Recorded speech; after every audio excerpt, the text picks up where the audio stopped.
My super cultivation system 821 से 840। चाहे कुछ भी हो, इस छोटे से प्यारे बंदर का दिल बहुत अच्छा था। वह अपने लोगों की रक्षा करना जानता था। अगर इसे सही तरीके से सिखाया जाए तो यह भविष्य में एक दयालु बंदर बन सकता है। हालांकि किसी कारण से राहुल को अब भी लग रहा था कि यह छोटा बंदर भविष्य में कुछ परेशानी पैदा करेगा। ये वास्तव में इसी वजह से था कि राहुल ने बंदर को अपने कौशल सिखाने के लिए अभी भी ताओवादी लिंक के रूप में पहचान का उपयोग करना चुना। यदि किसी दिन ये परेशानी खड़ी कर दे और अन्य लोग पूछ लें कि इसका शिक्षक कौन है, तो वह बदनामी से बच जाएगा। खांसी खांसी, तुम छोटे बंदर, तुम बुरे नहीं हो। उसके बाद राहुल मुस्कुराया और पूछा, तुम्हारा नाम क्या है? तुम कहाँ से हो? दाओवादी, मेरा कोई नाम नहीं है, नहीं मेरे माता पिता हैं। मेरा मूल स्थान दूर स्थित जलपर्दा गुफा है। ओह, क्या ऐसा हो सकता है कि तुम पत्थर से निकले हो? इस वाक्य से छोटा बंदर डर गया। अमर लोग सचमुच अमर थे, उन्हें ऐसी बातें भी पता थीं। इस बार तो ऐसा लग रहा था कि बात बिल्कुल सही जगह पर आई है। इस व्यक्ति में वाकई कुछ अद्भुत क्षमताएं थीं। हाँ अमर, तुम सही कह रहे हो, मैं सचमुच पत्थर से पैदा हुआ हूँ।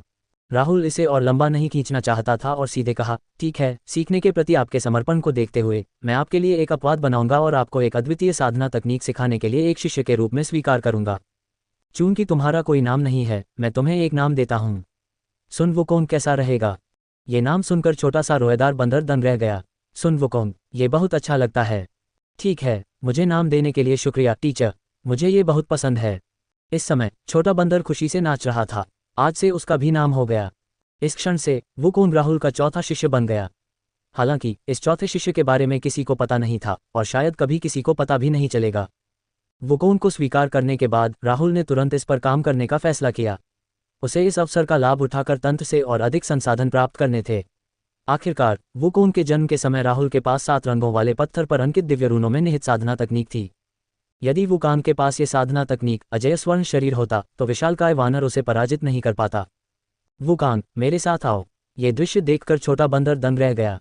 मुझे उम्मीद नहीं थी कि टीचर इतने ताकतवर होंगे। मुझे सावधान रहना होगा कि उन्हें गुस्सा न आ जाए, अगर नहीं तो मुझे डर है कि मैं पिटाई से बच नहीं पाऊंगा। वुकोंग को डर का एहसास हुआ और फिर उसने पहाड़ पर चढ़ना शुरू कर दिया। कुछ समय बाद छोटा सा रोएदार बंदर अंततः पहाड़ पर चढ़ने के बाद राहुल के सामने कांप रहा था। मैं आज तुम्हें अजेय स्वर्ण शरीर तकनीक सिखाऊंगा।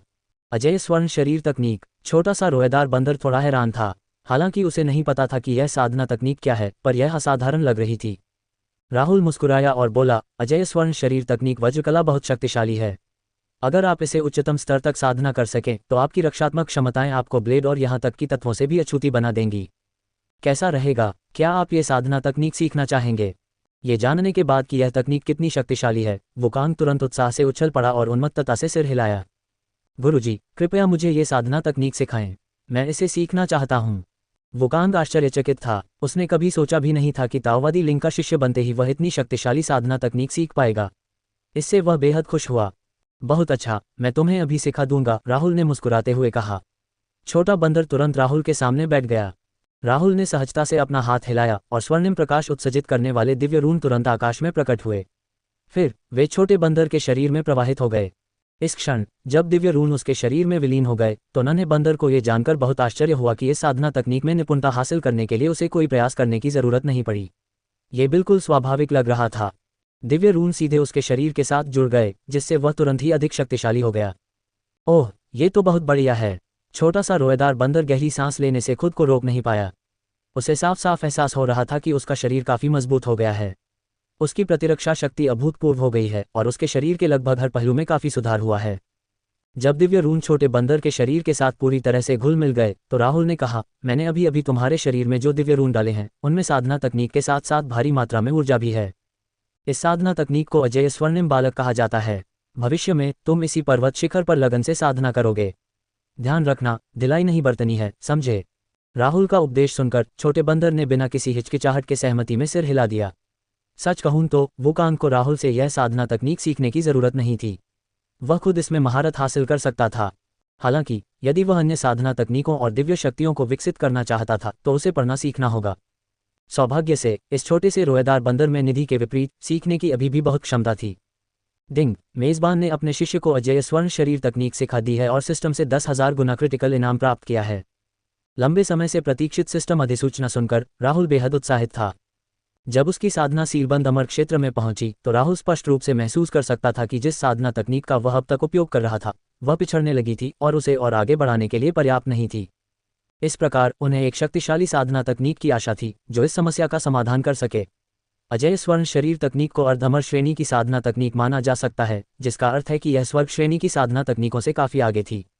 इस प्रकार राहुल को सिस्टम से अमर स्तर की साधना तकनीक प्राप्त होने की उम्मीद थी और वह उत्सुकता से अगली सिस्टम अधिसूचना की प्रतीक्षा कर रहा था।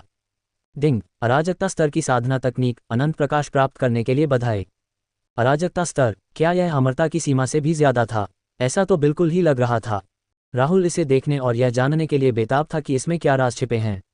हालांकि एक पल के लिए इसे देखने के बाद उसका दिल अचानक कांप उठा। ऐसा लग रहा था जैसे उसकी आत्मा महान दाव की नदी में खींच ली गई हो। अनजाने में ही उसकी आत्मा काफी मजबूत हो गई थी।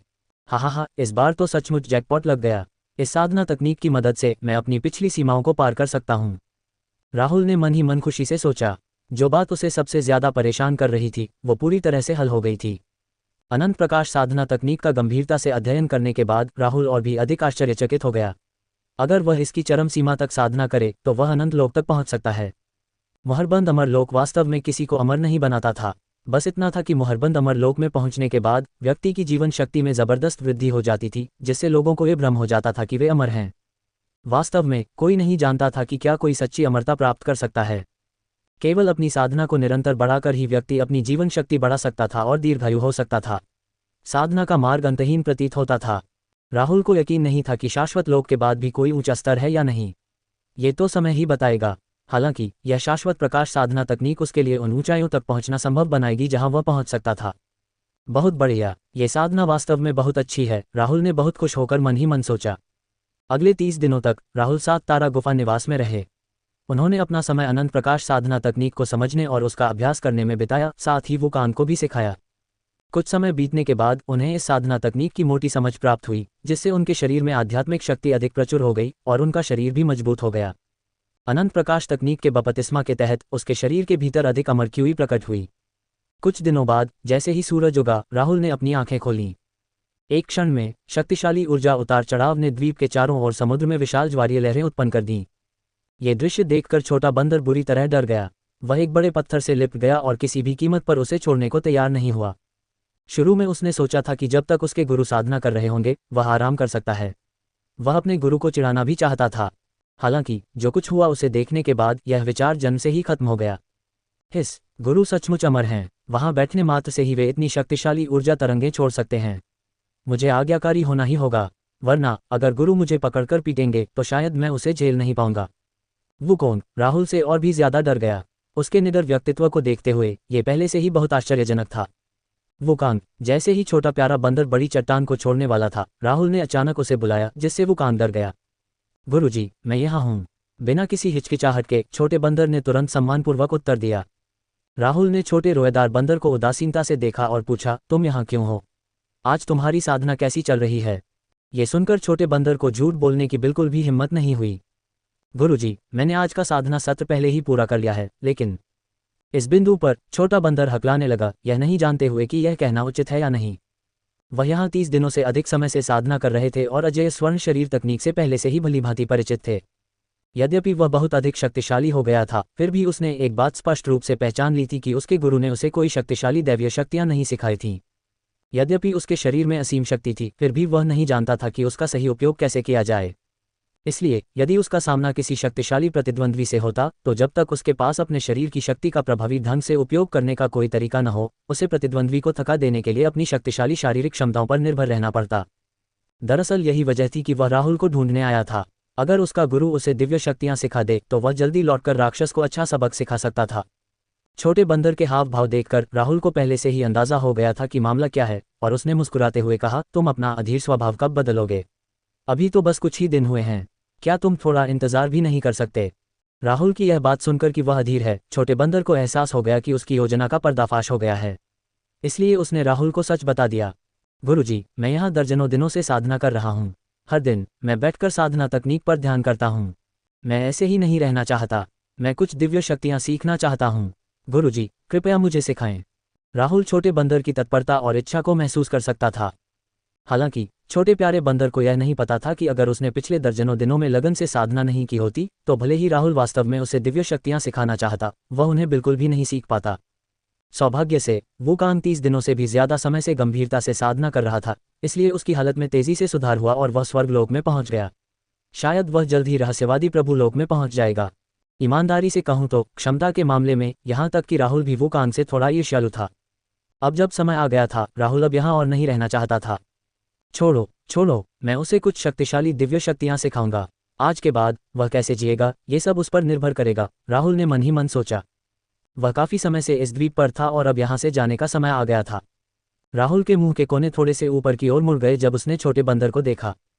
ठीक है, मुझे पता है कि तुम दिव्य शक्तियों के बारे में सीखना चाहते हो, इसलिए मैं आज तुम्हें सिखाऊंगा। हालांकि मैं पहले तुम्हें कुछ बताऊंगा और तुम्हें मेरे शब्द याद रखने होंगे। राहुल की निगाहें और भी गंभीर हो गईं और छोटे बंदर ने तुरंत कहा, गुरुजी, मैं आपकी बात जरूर याद रखूंगा। तुम्हारा स्वभाव बहुत शरारती है। भविष्य में तुम जरूर परेशानी खड़ी करोगे। मैं तुम्हें कुछ भी करने के लिए मजबूर नहीं करूंगा, लेकिन अगर भविष्य में तुम सचमुच परेशानी खड़ी करोगे और कोई पूछेगा कि तुम्हारा गुरु कौन था, तो तुम यह नहीं कह सकोगे कि तुम मेरे शिष्य थे। ये सुनकर छोटा बंदर थोड़ा उलझन में पड़ गया। उसे समझ नहीं आ रहा था कि उसके शिक्षक ने ऐसा क्यों कहा। वह इतना आश्वस्त क्यों है कि मैं अवश्य ही कुछ परेशानी पैदा करूंगा। क्या तुम समझ रहे हो? ये सुनकर छोटा बंदर तुरंत कांप उठा और बिना किसी हिचकिचाहट के बोला, गुरुजी, आप चिंता न करें। मैंने आपके निर्देश पहले ही याद कर लिए हैं। अगर भविष्य में मैं आपको परेशान भी करूं तो भी मैं ये जाहिर नहीं करूंगा कि आप मेरे गुरु थे। राहुल छोटे बंदर के जवाब से बहुत संतुष्ट था। चूंकि वुकांग ने वादा किया था, इसलिए ये तय हो गया। हालांकि यह छोटा बंदर स्वभाव से शरारती था, फिर भी उसका चरित्र पहचान के काबिल था। चूंकि वुकांग ने कहा था कि वह राहुल की पहचान उजागर नहीं करेगा, इसलिए राहुल उसकी बात मान लेता। ठीक है, अब मैं तुम्हें कुछ दिव्य शक्तियां सिखाऊंगा। बताओ, तुम किस प्रकार की दिव्य शक्ति सीखना चाहते हो? ये सुनकर वुकांग अचंभित रह गया। कुछ देर सोचने के बाद भी उसे समझ नहीं आया कि वह क्या सीखना चाहता है। इसलिए उसने बस राहुल की ओर देखा और लाचारी से कहा, गुरुजी, मुझे नहीं पता। आप मेरे लिए कुछ दिव्य शक्तियां क्यों नहीं चुनते? ठीक है, राहुल ने ध्यान से सोचा कि उस छोटे से प्यारे बंदर के लिए कौन सी दिव्य शक्तियां उपयुक्त होंगी। कुछ देर बाद वह मुस्कुराया और बोला, क्या मैं तुम्हें तलवार जैसी दिव्य शक्ति सिखाऊं?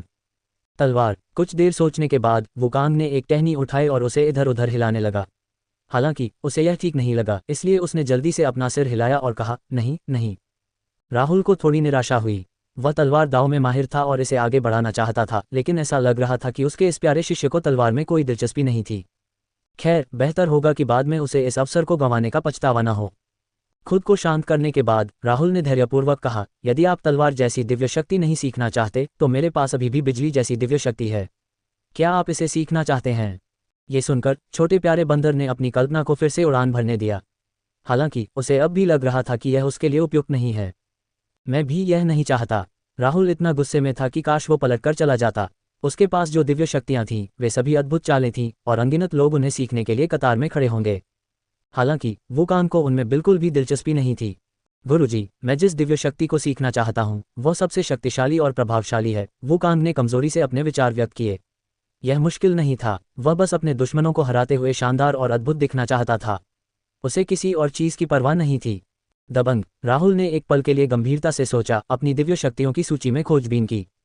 उस समय जब उसने सफेद भौं वाले बूढ़े व्यक्ति से निपटा तो राहुल को स्वर्गीय परिवर्तन तकनीक नामक एक स्वर्गीय दिव्य शक्ति प्राप्त हुई। इस दिव्य शक्ति का प्रयोग करने के बाद व्यक्ति थोड़े ही समय में अपने शरीर का आकार और शक्ति बढ़ा सकता था, जिससे वह बहुत शक्तिशाली दिखाई देता था। अगर कोई दिखावा करना चाहता था तो ये काफी अच्छा था, लेकिन सामान्य लोग इसकी साधना करके भी इसके वास्तविक प्रभाव को प्रकट नहीं कर सकते थे। हालांकि ये छोटा सा रोएदार बंदर अलग था। अजय स्वर्ण शरीर इस दिव्य शक्ति के साथ मिलकर काम करेगा और शायद इस दिव्य शक्ति को अमर श्रेणी की दिव्य शक्ति के बराबर भी बना देगा। ये सोचकर राहुल मुस्कुराया। यही तो था। ठीक है, क्या मैं तुम्हें स्वर्गीय परिवर्तन तकनीक सिखाऊं? ये सुनकर वह छोटा सा रोएदार बंदर दंग रह गया। इस दिव्य शक्ति का नाम सुनकर ही उसे पता चल गया था कि यह निश्चित रूप से असाधारण है। धन्यवाद गुरुजी, मैं इस दिव्य शक्ति को सीखूंगा, छोटे बंदर ने उत्साह से उत्तर दिया। राहुल ने जब ये देखा तो वह जोर से हंस पड़ा। खैर, ये सिस्टम से एक और फसल कमाने का मौका था जिसका उसे बेसब्री से इंतजार था। पहले ठीक से बैठो। वुकोन को अपने सामने बैठने का इशारा करने के बाद राहुल ने अपना हाथ बढ़ाया और वुकोन के सिर में आध्यात्मिक शक्ति की एक धारा प्रवाहित की। इस समय वुकांग ने अपने मन में कई सुनहरे शब्द उभरते देखे। साधना की पूरी विधि उसके मन में उभर आई, जिससे वह अचंभित रह गया। इस क्षण वह 1 महीने पहले वाला अज्ञानी रोएदार बंदर नहीं रहा। साधना की इस अवधि के बाद राहुल ने उसे कई ताओशास्त्र पढ़ने की भी अनुमति दी, जिससे उसे विभिन्न साधना तकनीकों की थोड़ी बहुत समझ हो गई। वह स्पष्ट रूप से महसूस कर सकता था कि यह दिव्य शक्ति उसके लिए विशेष रूप से बनाई गई थी और बहुत उपयुक्त थी। इसलिए वह तुरंत दोनों घुटनों पर झुक गया और उत्साहित होकर बोला, धन्यवाद गुरुजी। राहुल ने अपना सिर हिलाया और कहा, मुझे आशा है कि तुम इस दिव्य शक्ति में निपुण हो सकोगे जो मैं तुम्हें प्रदान कर रहा हूँ। इसे समझने में कुछ समय लगाओ और फिर मुझे दिखाओ कि तुम इससे क्या कर सकते हो। छोटे प्यारे बंदर की समझने की क्षमता काफ़ी अच्छी थी, इसलिए उसे सफलतापूर्वक समझने में ज़्यादा समय नहीं लगा। कुछ देर बाद वुकांग खड़ा हो गया। कुछ देर इधर उधर घूमने के बाद उसका शरीर कई गुना बड़ा हो गया।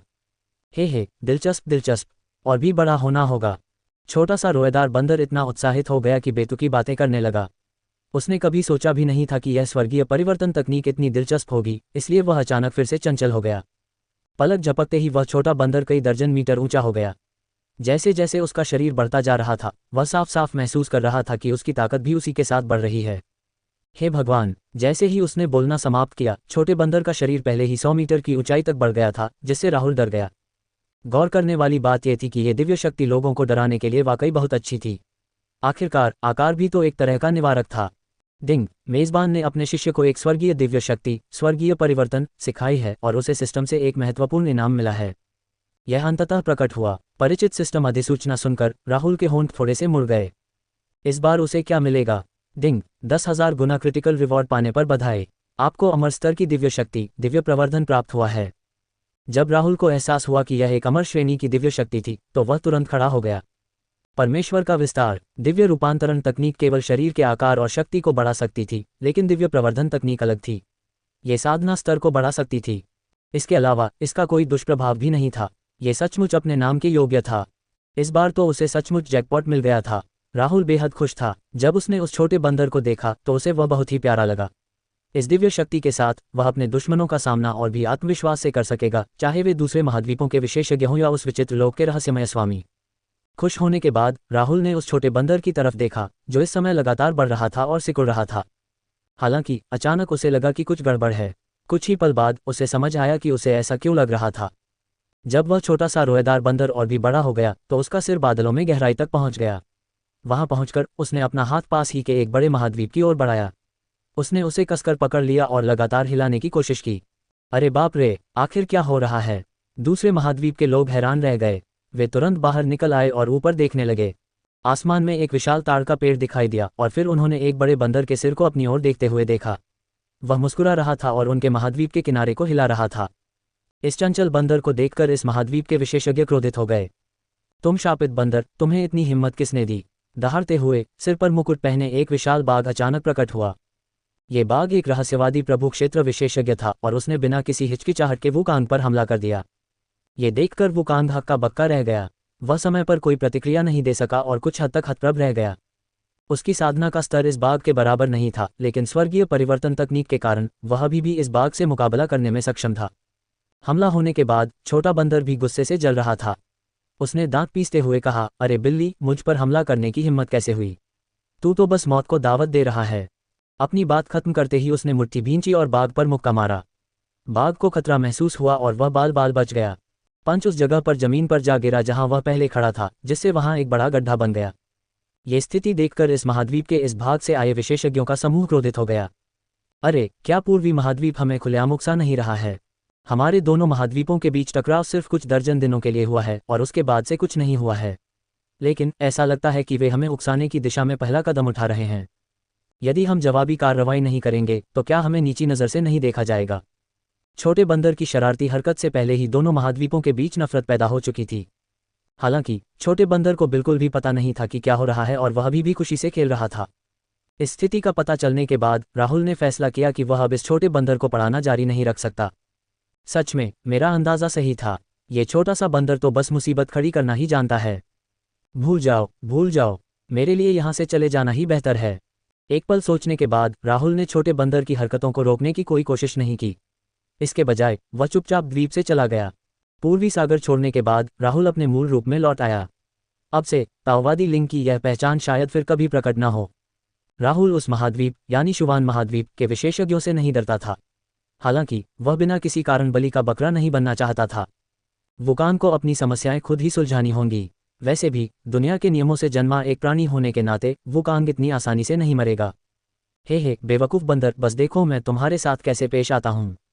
इस समय एक लड़ाई शुरू होने वाली थी जिसने पूर्वी महाद्वीप और जुवान महाद्वीप के सभी लोगों का ध्यान आकर्षित किया। बंदर को देखकर कई लोग हैरान रह गए। हे भगवान, क्या ये बंदर 1 महीने पहले वाला हो सकता है? महान वन्य दिव्य संप्रदाय के चौक पर अन्य चोटियों के प्रमुख खड़े होकर आकाश में बड़े बंदर को देख रहे थे। जयवीर हैरान था। क्या ये बंदर सौभाग्य का संदेशवाहक नहीं था? इसने अपना चेहरा दिखाते ही दोनों महाद्वीपों के बीच क्यों बवाल मचा दिया? दारा सिंह ने बड़े बंदर को घूर कर देखा। उसे समझ नहीं आ रहा था कि क्या कहे। खांसी खांसी, इसके और भी कारण हो सकते हैं। जैसे ही वह खुद से बुदबुदाया, उसने मुड़कर जूगे युएतुए से पूछा, मार्शल भतीजे जूगे, क्या आपके शिक्षक क्लाउड स्काई शिखर पर वापस आ गए हैं? सुप्रिया ने हाथ हिलाया। उसके शिक्षक को 30 दिन से ज्यादा हो गए थे और उन्होंने उसे यह नहीं बताया था कि वे कहाँ जा रहे हैं और अभी तक वापस नहीं आए हैं। जिसकी बात हो रही है, क्या यह हो सकता है कि इस विशालकाय बंदर को जूनियर भाई राहुल ने गुप्त रूप से सिखाया था? जयवीर ने अचानक ये कहा। नहीं, ऐसा नहीं होना चाहिए। छोटे भाई राहुल इतने खाली नहीं है कि अपना समय बंदर को पढ़ाने में लगाएं। हर कोई यह सोचकर अविश्वास में था कि ऐसी बात सच नहीं हो सकती। मैं तो बस एक बेतुका अनुमान लगा रहा था, जयवीर ने कुछ असहाय भाव से कहा। लगभग 30 दिनों के बाद भी चूंकि राहुल के बारे में कोई खबर नहीं थी, जयवीर को यह बहुत अजीब लगा और वह जानना चाहता था कि वह क्या कर रहा है। इसके अलावा ये दोनों बातें एक दूसरे से मेल खाती हुई प्रतीत हुईं। इस बंदर के प्रकट होने के कुछ ही दिनों बाद राहुल ने संप्रदाय छोड़ दिया। जैसे ही लोग चर्चा कर रहे थे, चौक के सामने एक आकृति प्रकट हुई। वह राहुल थी। अध्यापक सुप्रिया खुशी से आगे दौड़े। राहुल के चेहरे पर मुस्कान आ गई। उसने अपने आज्ञाकारी शिष्य की ओर देखा और बहुत प्रसन्न हुआ। सुप्रिया वो काम से कहीं बेहतर था जो मुसीबतों का चुंबक था। सौभाग्य से राहुल जल्दी बच निकला, वरना अगर उसका पता चल जाता तो शायद स्थिति अच्छी नहीं होती। राहुल को आते देख जयवीर ने संदेह से राहुल को देखा और पूछा, जूनियर ब्रदर, ये आप पिछले महीने कहाँ थे? उसे अब भी लग रहा था कि इसमें कुछ गड़बड़ है। राहुल ने इस समय जयवीर की संदिग्ध निगाहों को देखा और थोड़ा दोषी महसूस किया। क्या ऐसा हो सकता है कि इस व्यक्ति ने पहले ही इसका पता लगा लिया हो? ये देखकर कि राहुल चुप रहा, जयवीर ने पूछा, जूनियर भाई राहुल, क्या ये हो सकता है कि आपने इस बंदर को उसके कौशल सिखाए हों? ये सुनने के बाद सभी लोग तुरंत राहुल का जवाब सुनने के लिए उत्सुक हो गए। हे वरिष्ठ भाई जयवीर, ऐसा कैसे हो सकता है? राहुल बोलते समय जयवीर की ओर देखना नहीं भूला, जिससे उसका दिल कांप उठा। इस समय राहुल तुरंत मुस्कुराया और कहा, कुछ समय पहले मुझे अचानक कुछ प्रेरणा मिली, इसलिए मैंने एकांत में साधना करने के लिए जंगल में एक गुफा ढूंढ ली। ये सुनकर सबने सिर हिला दिया। आखिरकार उन्हें पहले भी यह विश्वास नहीं था कि जयवीर ने जो कहा था वह सच था। सिर्फ 30 दिन बीते थे और यह बंदर स्वर्गलोक के मध्य चरण में पहुंच चुका था। अगर उसे और समय दिया जाता तो वह रहस्यवादी प्रभुलोक पहुंच जाता। उन्होंने ये भी समझा कि राहुल वास्तव में शिष्यों को पढ़ाने में काफी प्रतिभाशाली था, क्योंकि उसने जिन 3 शिष्यों को लिया था वे सभी शीर्ष स्तर के थे। हालांकि चाहे वह पढ़ाने में कितना भी अच्छा क्यों न हो, स्वर्ग तक पहुंचने के लिए 30 दिन का समय बेतुका था। इतनी जल्दी साधना करने के लिए किसी चमत्कार की जरूरत होती। धमाका। जब लोग इस विषय पर चर्चा कर ही रहे थे, बंदर अभी भी बाघ से जोरदार लड़ाई कर रहा था। लड़ाई के झटकों से आसमान भी कांप रहा था। लड़ाई बहुत जोरदार थी। अब वुकान पूरी तरह से हावी हो चुका था और बाघ को पीछे हटने पर मजबूर कर रहा था। उसके आकार के साथ साथ उसकी ताकत भी बढ़ रही थी और इस तरह वह बहुत बढ़ गई थी। इसके अलावा स्वर्ण अजय शरीर से संवर्धित उसका फर बाघ के पंजों के लिए अभेद्य था। उसका पूरा शरीर ही एक हथियार था। अगर वह सिर्फ अपनी रक्षात्मक क्षमताओं पर भरोसा करके वहीं खड़ा रहता तो भी वह बाघ की पूरी ताकत खत्म कर सकता था। इस समय बाघ इतना दबा हुआ था कि उसका हृदय क्रोध से भर गया था। इसने यह मानने से इनकार कर दिया कि प्राचीन दिव्य बाघ का वंशज होने के नाते ये रोएदार बंदर से मुकाबला नहीं कर सकता। हा, तुम छोटे बाघ, अगर तुम्हारे पास कोई असली कौशल है तो जितनी जल्दी हो सके मुझे दिखाओ। आज मैं आपको निश्चित रूप से हमारे पूर्वी महाद्वीप की शक्ति का अच्छा स्वाद चखाऊंगा। वुकांग अधिकाधिक दबंग होता जा रहा था। ये शब्द सुनकर बाघ और भी क्रोधित हो गया। उसने दांत पीस लिए, लेकिन बंदर कितना भी परेशान क्यों न हो, वह कुछ नहीं कर सका। इस बंदर ने वास्तव में जुवान महाद्वीप के विशेषज्ञों को नीची नज़र से देखने का साहस किया। कुछ क्षण बाद एक और आवाज गूंजी, मुझे लगा कि कोई एक्सपर्ट होगा, पर यह तो बस एक छोटा सा बंदर है। तुम्हारी हिम्मत कैसे हुई इतनी घमंडी हरकत करने की? क्या पूर्वी महाद्वीप में बस इतना ही है कि उन्हें एक छोटे से बंदर पर निर्भर रहना पड़ता है? इन अहंकारपूर्ण शब्दों को सुनकर पूर्वी महाद्वीप के लोग क्रोधित हो गए। यह आदमी कौन है? इसकी हिम्मत कैसे हुई इतना घमंडी होने की? पूर्वी महाद्वीप में अनगिनत विशेषज्ञ हैं। हम एक छोटे से बंदर को अपना प्रतिनिधित्व क्यों करने देंगे? आकाश में एक सुनहरे बालों वाला गुर्राता पक्षी दिखाई दिया जिसका पूरा शरीर भयंकर आग की लपटों से जल रहा था। उसने अपना सिर ऊपर उठाया और वुकान की ओर देखा। ये वास्तव में एक सुनहरे फर वाला ग्रोलर है। ये शब्द कहते हुए मनीष तिवारी ने अपने हाथ रगड़े। मुझे उम्मीद नहीं थी कि यह चीज़, जो सिर्फ प्राचीन अभिलेखों में ही मौजूद थी, अब सामने आएगी। ये वाकई आश्चर्यजनक है। किसी को उम्मीद नहीं थी कि जुबान महाद्वीप में इतनी दुर्लभ प्रजाति होगी। हालांकि सुनहरे बालों वाला ग्रोलर केवल एक मध्यम स्तरीय स्वर्ग क्षेत्र विशेषज्ञ था, लेकिन उसकी कुलीन और दुर्लभ वंशावली का मतलब था कि वह समान स्तर के विशेषज्ञों के बीच लगभग अजेय था। वह बाघ शायद इस समय सुनहरे बालों वाले गुर्राने वाले के एक भी प्रहार का सामना नहीं कर पाएगा। सुनहरे फर वाले ग्रोलर को देखने के बाद सुप्रिया भी लड़ने के लिए इंतजार नहीं कर सका। यदि वे आज अपने लिए खड़े नहीं हुए तो जब अन्य महाद्वीप एक साथ आएंगे तो वे पूर्वी महाद्वीप को नीची नज़र से देखेंगे। यह महसूस करते हुए कि सुप्रिया लड़ने के लिए बेचैन है, राहुल ने मुड़कर कहा, चिंता मत करो, देखते हैं कि यह छोटा बंदर सुनहरे बालों वाले गुर्राने वाले से कैसे निपटता है। सुनहरे बालों वाले ग्रोलर की युद्ध शक्ति का मोटा मोटा अंदाजा लगाने के बाद राहुल थोड़ा हैरान हुआ। उसने सचमुच उम्मीद नहीं की थी कि दूसरे महाद्वीपों के ये जीव इतने शक्तिशाली महता। शायद ये सचमुच वैसा ही है जैसा ऐश्वर्या ने कहा था। पूर्वी महाद्वीप बाकी महाद्वीपों से पीछे है, राहुल ने मन ही मन सोचा। अपने शिष्य की ओर देखते हुए राहुल के दिमाग में एक विचार आया। बहुत समय हो गया था जब उन्होंने अपने शिष्यों पर आध्यात्मिक शक्ति का संचार किया था। महाद्वीपों के पुनर्मिलन की तैयारी के साथ ये कहना झूठ होगा कि उनके शिष्यों को दूसरे महाद्वीपों से आए प्रतिभाशाली लोगों का सामना करते समय कोई दबाव महसूस नहीं हुआ। आखिरकार वे पूर्वी महाद्वीप की महिमा का प्रतिनिधित्व कर रहे थे। उन्हें उन पर आध्यात्मिक शक्ति संचार करने के लिए समय निकालना पड़ा। ये देखकर कि उसके शिक्षक को उसके लड़ने के लिए बाहर जाने की मंजूरी नहीं है, सुप्रिया केवल देख सकती थी। वह सोच रही थी कि क्या ये बंदर सुनहरे बालों वाले ग्रोलर को हरा सकता है, और हर कोई लड़ाई देख रहा था क्योंकि यह पहली बार था जब दो महाद्वीपों के बीच मुकाबला हो रहा था। हर कोई अन्य महाद्वीपों की प्रतिभाओं पर अच्छी नज़र डालना चाहता था। हाँ, ये तो वाकई दिलचस्प है। सुनहरे बालों वाला गुर्राने वाला बंदर के खिलाफ नतीजा क्या होगा? एक गुप्त स्थान में एक व्यक्ति अपने आप से बात कर रहा था। वह भी युद्ध देख रहा था। सुनहरे बालों वाला ग्रोलर वुकांग के सामने प्रकट हुआ। सांस लेते ही उसने हवा और बादलों को हिला दिया। उसकी जन्मजात क्षमता उसके वंश से जुड़ी थी। जब उसने सुनहरे बालों वाले गुर्राने वाले को देखा तो वुकांग दबाव में आ गया। हालांकि उसे डर का मतलब नहीं पता था, इसलिए उसने तुरंत दहाड़ते हुए कहा, तुम किस तरह के राक्षस हो? अपना नाम बताओ, मैं तुम्हारे जैसे अनजान जूनियर को नहीं मारूंगा। ये सुनकर सुनहरे बालों वाले गुर्राने वाले के रोंगटे खड़े हो गए और उसने वुकांग को जानलेवा निगाहों से घूरा। तुम अपने आप को क्या समझते हो? तुम मौत को दावत दे रहे हो। जैसे ही उसने बोलना खत्म किया उसने तुरंत हमला बोल दिया। एक लाल प्रकाश की किरण तेज रफ्तार से वुकांग की ओर बढ़ी। ये देखकर वुकांग घबरा गया और उसने जल्दी से हमले को रोकने के लिए अपनी बाहें सामने की ओर मोड़ लीं। धमाका, एक बड़ा विस्फोट हुआ जिससे आसपास के पहाड़ टूट गए। दोनों के बीच पहले आदान प्रदान से वास्तव में बहुत विनाशकारी क्षति हुई थी। वुकांग ने अपनी दुखती हुई बाहों को रगड़ा। उसने तो अजेय स्वर्ण शरीर की तकनीक सीखी थी, तो अचानक इतनी तकलीफ क्यों हुई? ऐसा कहा जा रहा है कि वुकांग की भुजाओं पर किसी भी प्रकार की चोट के निशान नहीं दिखाई दे रहे थे। इस साधना तकनीक को अजेय स्वर्ण शरीर तकनीक कहा जाता था, लेकिन इसमें कहीं भी यह उल्लेख नहीं था कि प्रयोगकर्ता को दर्द नहीं होगा। दोनों के बीच पहली झड़प के बाद छोटे बंदर को स्पष्ट रूप से एहसास हो गया कि उपयुक्त हथियार के बिना वह कितनी बड़ी मुसीबत में था।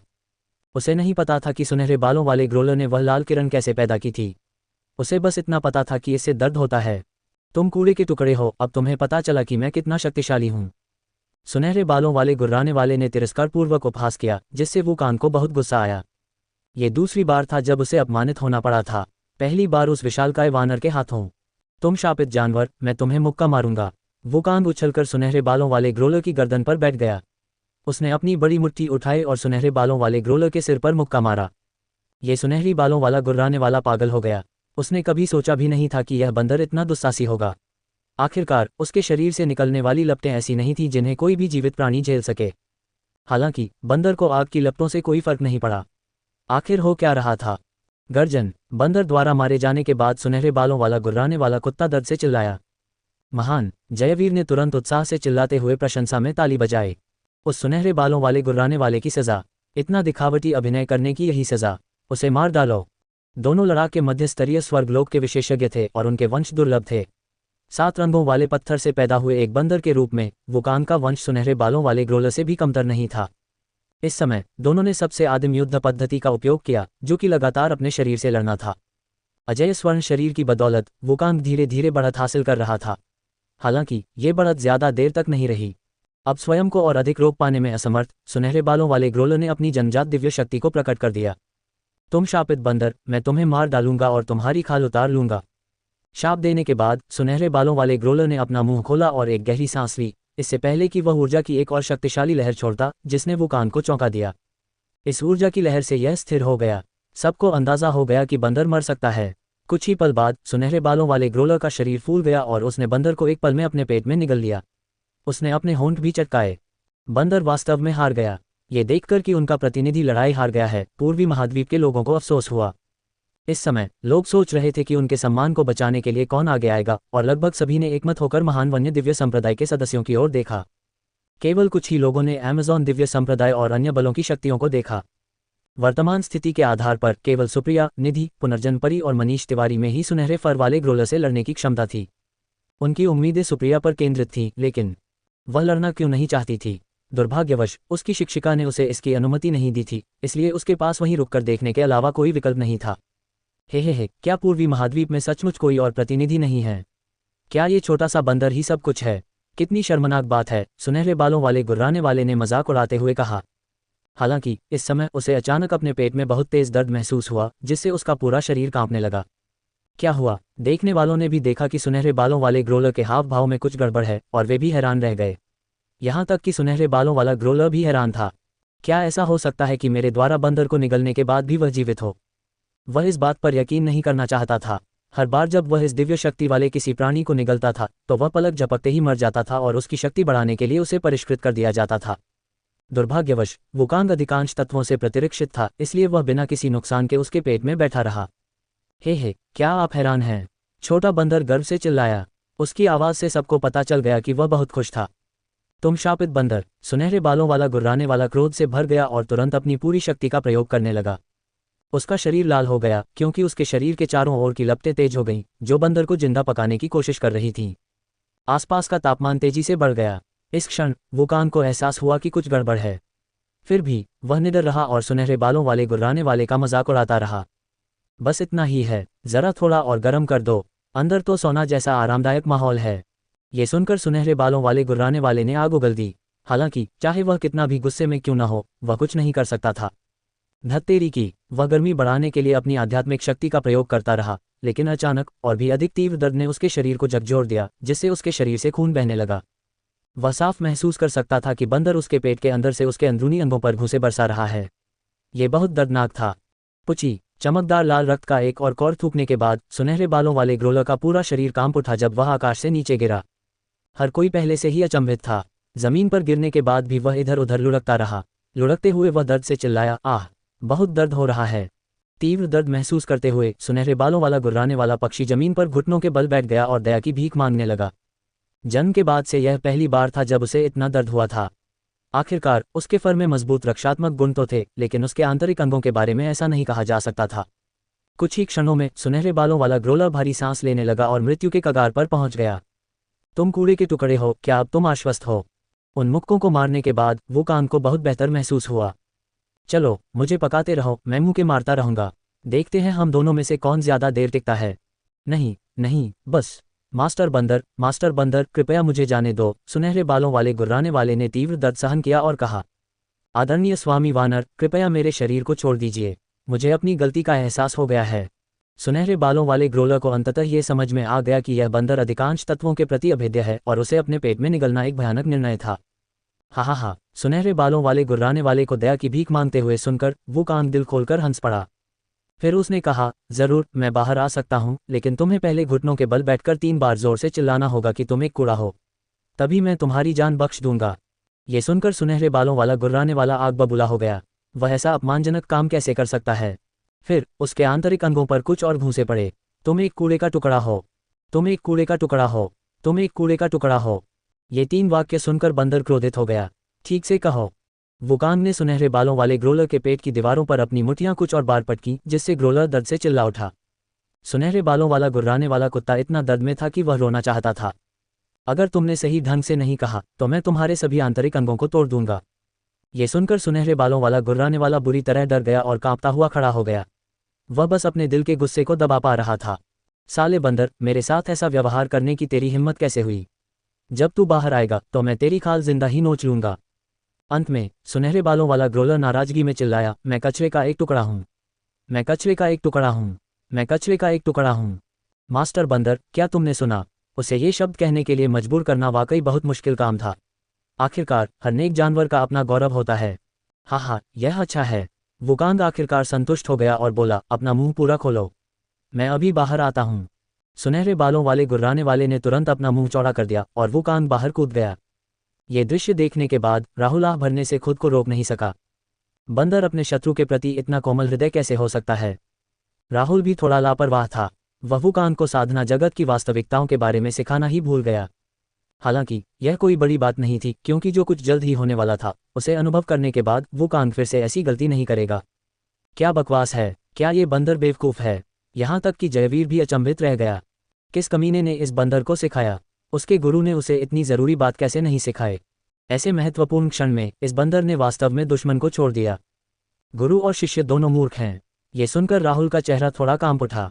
ऐसा लगा जैसे जयवीर उसे घुमा फिराकर अपमानित कर रहा था। राहुल ने अनजाने में जयवीर को ठंडी नज़र से देखा। इस नज़र को महसूस करने के बाद जयवीर को कुछ घबराहट महसूस हुई, लेकिन वह भ्रमित भी था। छोटे भाई राहुल, क्या मैंने कुछ गलत कहा? तुम मुझे ऐसे क्यों घूर रहे हो? ऐसा नहीं था कि वह उसके बारे में बात कर रहे थे, है ना? राहुल को भी इस वक्त बहुत शर्मिंदगी महसूस हुई, लेकिन उसने ज़बरदस्ती सब सह लिया। अब कुछ भी बेवकूफ़ी भरा कहना वुकांग के साथ उसके रिश्ते को ही उजागर कर देता। इस प्रकार उन्हें मानसिक रूप से स्वयं को ताओवादी लिंग की पहचान से अलग करना पड़ा। जब बंदर सुनहरे बालों वाले गुर्राने वाले के मुंह से पुनः प्रकट हुआ तो सभी को पहले से ही पता था कि वह मुसीबत में पड़ने वाला है।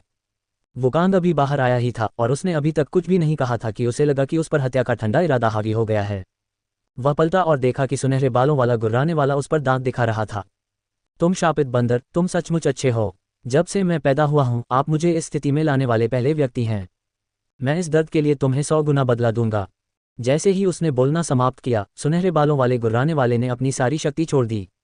वाह, उसकी आभा स्वर्गलोक के शिखर तक पहुंच गई। इस समय पूर्वी महाद्वीप के कई लोगों को वुकांग के लिए बुरा लग रहा था, जिसे अपनी गलती का एहसास भी हो गया था। उसने उम्मीद नहीं की थी कि सुनहरे बालों वाला गुर्राने वाला, जो दया की भीख मांग रहा था, बख्शे जाने के तुरंत बाद ही दुश्मनी कर लेगा। सुनहरे बालों वाले गुर्राने वाले द्वारा छोड़े गए विशाल आध्यात्मिक दबाव को महसूस करते हुए छोटे बंदर ने वही पहला काम किया जो उसके दिमाग में आया। वुकांग मुस्कुराया, अपनी आंखें घुमाईं और फिर बोला, मेरे शिक्षक ने मुझसे कहा था कि अगर मुझे जीतने का भरोसा नहीं है तो बेहतर है कि मैं पहले भाग जाऊं। इसलिए मैं अब तुम्हारे साथ नहीं रहूंगा। अलविदा। जैसे ही उसने बोलना समाप्त किया, छोटा बंदर तुरंत ही एक झटके के साथ खिसक गया और क्षितिज में गायब हो गया। लोग अभी भी चरमोत्कर्ष की प्रतीक्षा कर रहे थे, इसलिए जब उन्हें पता चला कि अभी क्या हुआ है तो वे सभी स्तब्ध रह गए। इस बंदर को किसने सिखाया?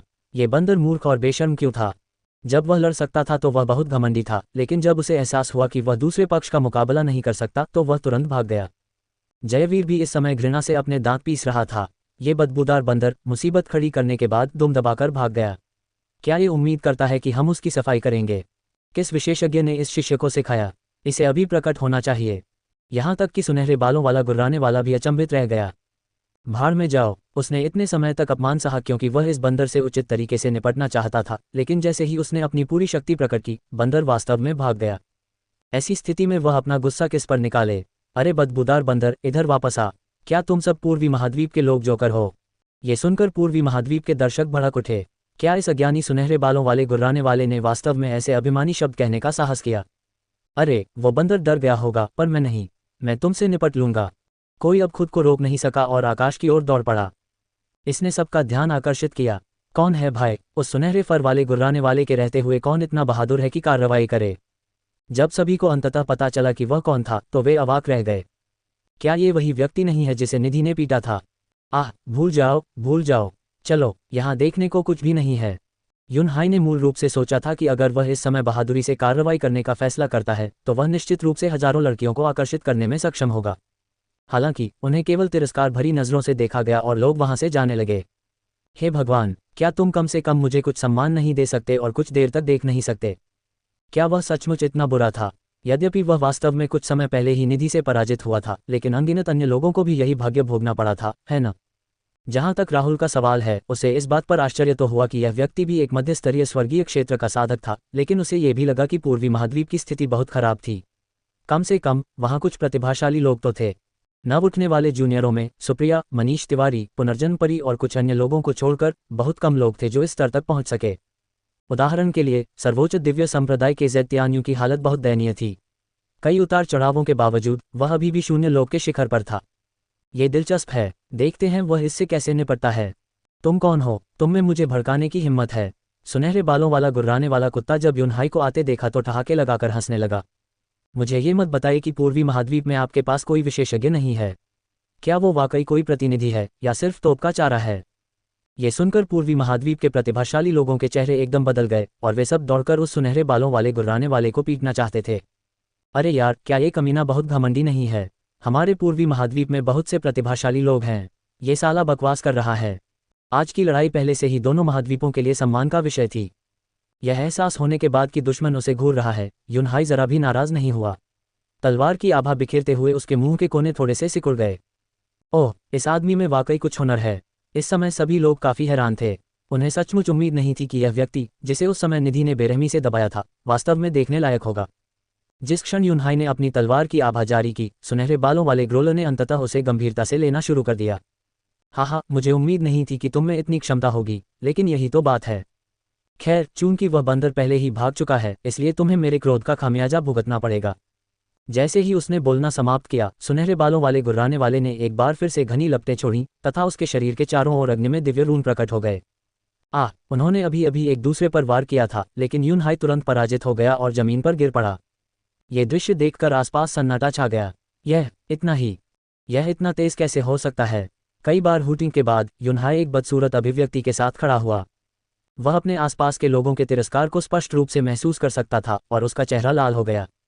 अरे यार, इस बार तो मैंने सचमुच खुद को बर्बाद कर लिया है।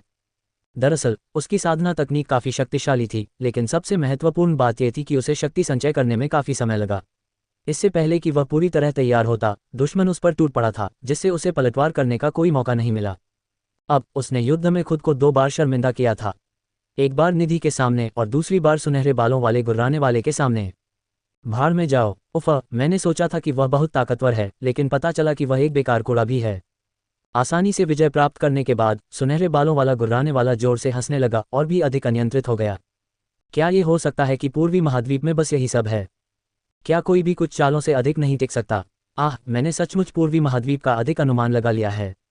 सुनहरे फर वाले ग्रोलर के अभिमानी रूप को देखकर पूर्वी महाद्वीप के सभी लोग क्रोधित थे, लेकिन जुबान महाद्वीप के लोग खुश होकर हंस रहे थे। वाह, देखने में तो पूर्वी महाद्वीप वाकई कमजोर लग रहा था। क्या ये वास्तव में वह स्थान है जहां एक मोहरबंद अमर क्षेत्र विशेषज्ञ प्रकट हुआ था? हाँ। जब उन्होंने ये ताने सुने तो पूर्वी महाद्वीप से आए गर्म खून वाले किसानों ने अनायास ही अपनी मुट्ठियां भींच लीं। सुनहरे बालों वाला ग्रोलर उनके ठीक सामने था, लेकिन कोई भी उसे हरा क्यों नहीं पाया? धत्तेरी की। इस समय जयवीर पहले से ही गुस्से में था। उसकी इच्छा थी कि वह दौड़कर सुनहरे बालों वाले गुर्राने वाले के मुंह पर तमाचा मार दे, लेकिन एक बुजुर्ग होने के नाते वह कोई कदम नहीं उठा सकता था। आखिर ये लड़ाई युवा पीढ़ी के लोगों की थी। अगर बुजुर्ग पीढ़ी ने भी कोई कदम उठाया तो इससे बिना किसी कारण के संघर्ष और बढ़ जाएगा। त्यान्यू जाओ। जयवीर इतना गुस्से में था कि उसने अपने पीछे गोपाल की ओर देखा और चिल्लाया। सब लोग गोपाल की ओर देखने लगे, जिससे वह डर गया। उसके पिता क्या कर रहे थे? क्या उन पर कोई भूत सवार था? ये सुनहरे बालों वाला गुर्राने वाला उससे कहीं ज्यादा ताकतवर था। अगर वह ऊपर जाकर लड़ता तो नतीजा सिर्फ हार या मौत ही होता। गोपाल हक्का बक्का रह गया। उसने कहा, पिताजी, मेरे साथ खिलवाड़ मत करो। मैं अभी शून्य लोक के शिखर तक भी नहीं पहुंचा हूं। ये सुनने के बाद जयवीर अंततः अपने होश में आया। अंत में राहुल मुस्कुराया और कहा, सुप्रिया, तुम जाओ। सुप्रिया अपने शिक्षक के आदेश की प्रतीक्षा कर रही थी और तुरंत एक परी की तरह आकाश में उड़ गई। सुप्रिया को कार्रवाई करते देख भीड़ ने तुरंत उत्साहपूर्वक चर्चा शुरू कर दी। हे भगवान, ये सुप्रिया है। वह एक सीलबंद अमर क्षेत्र विशेषज्ञ की सबसे बड़ी शिष्या है। उसने अंततः कार्रवाई की। राहुल के कारनामों की बदौलत सुप्रिया युवा पीढ़ी की सबसे प्रसिद्ध प्रतिभा थी। वह जहां भी जाती हमेशा चमकती रहती। उसे प्रकट होते देख जयवीर और भी उत्साहित होकर चिल्लाया, बहुत अच्छा। मार्शल भतीजी झूगे के यहाँ आने से यह मामला सुलझ जाएगा। सबका मूड खुश हो गया। अगर सुप्रिया भी सुनहरे बालों वाले गुर्राने वाले से नहीं निपट सका तो युवा पीढ़ी में से किसी के पास कोई मौका नहीं था। पुनर्जन्म परी भी स्थिति पर ध्यान दे रही थी और एक जटिल अभिव्यक्ति के साथ सुप्रिया को देख रही थी। अब भी उसे सभा में हुई लड़ाई याद है, क्योंकि यह सुप्रिया ही था जिसने उसकी जीत की संभावनाओं को विफल कर दिया था। तब से सुप्रिया उसके साधना पथ में रोड़ा बन गई थी। उसने अपना आत्मविश्वास वापस पाने के लिए पहले ही दोबारा मैच का अनुरोध करने की कोशिश की थी, लेकिन सुप्रिया हाल ही में बहुत व्यस्त रही थी, इसलिए उसे बिल्कुल भी समय नहीं मिल पाया। अब सुप्रिया को फिर से लड़ने के लिए आगे आते देख उसका दिल अवर्णनीय भावनाओं से भर गया। वह अकेली नहीं थी। मनीष तिवारी भी ध्यान से देख रहा था। पुनर्जन्म परी के अलावा पूर्वी महाद्वीप की सबसे बड़ी प्रतिभा के पद के लिए उसके प्रतिद्वंद्वी के रूप में केवल सुप्रिया ही एकमात्र व्यक्ति था। बेशक निधि भी वहां रही होगी, लेकिन उस छोटी लड़की को वास्तव में उनकी पीढ़ी का नहीं माना जाता था। कई शीर्ष विशेषज्ञ भी गुप्त रूप से सुप्रिया पर नजर रख रहे थे। ये वाकई दिलचस्प है। शीर्ष प्रतिभाएं आखिरकार अपना चेहरा दिखाने लगी हैं। इस लड़ाई के साथ हम यह अच्छी तरह से देख सकते हैं कि क्या पूर्वी महाद्वीप हमारे ध्यान के योग्य है। ये शीर्ष विशेषज्ञ दूर से ही देख रहे थे और युद्ध क्षेत्र के पास नहीं आए। आखिरकार उन्हें पता था कि अगर वे पूर्वी महाद्वीप के इलाके में कदम रखेंगे तो राहुल उन्हें तुरंत देख लेगा। हालांकि राहुल को पहले से ही पता था कि उस पर नज़र रखी जा रही है, बस उसे यह नहीं पता था कि कौन देख रहा है। उनकी आध्यात्मिक भावना इन लोगों को ढूंढने के प्रयास में सक्रिय हो गई, लेकिन ये लोग खुद को छिपाने के लिए बहुत दूर तक चले गए थे, इसलिए उनके प्रयास असफल रहे। यह एहसास होने के बाद राहुल केवल रुक सकता था और उन्हें चेतावनी देने के लिए आकाश की ओर ठंडी नज़र से देख सकता था। ये तो दिलचस्प है, उसे हमारी मौजूदगी का पता चल ही गया। राहुल की ठंडी निगाहों को महसूस करने के बाद इस विशेषज्ञ ने अपनी आभा को और भी अधिक छिपाने की कोशिश की और राहुल की निगाहों से नजरें नहीं मिलाईं। जब उसने देखा कि राहुल की अभिव्यक्ति ठीक नहीं थी तो टीचर निशा ने उत्सुकता से पूछा, जूनियर भाई राहुल, वास्तव में क्या हुआ? राहुल ने हाथ हिलाकर कहा, यह कोई बड़ी बात नहीं है। राहुल ने इस बारे में ज्यादा गहराई से नहीं सोचा और टीचर निशा को यह भी नहीं बताया कि उसे अभी अभी एक मजबूत दुश्मन का आभास हुआ है। वैसे भी ऐसा नहीं लग रहा था कि ये लोग जल्द ही कोई कदम उठाने वाले हैं। ऊपर आसमान में सुप्रिया 2 महाद्वीपों की सीमा पर पहुंच गई थी। उसने बादलों वाली आकाश तलवार को अपने हाथ में कसकर पकड़ रखा था और सुनहरे बालों वाले गुर्राने वाले को भावशून्यता से घूर रही थी।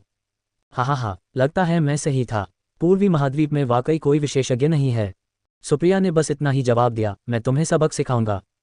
इसके अलावा तुम मेरी पूरी शक्ति के भी लायक नहीं हो। ये सुनकर सुनहरे बालों वाला गुर्राने वाला आग बबूला हो गया। उसने दांत निकाले और चिल्लाया, तुमने सचमुच ऐसी बेशर्मी भरी बातें कहने की हिम्मत की।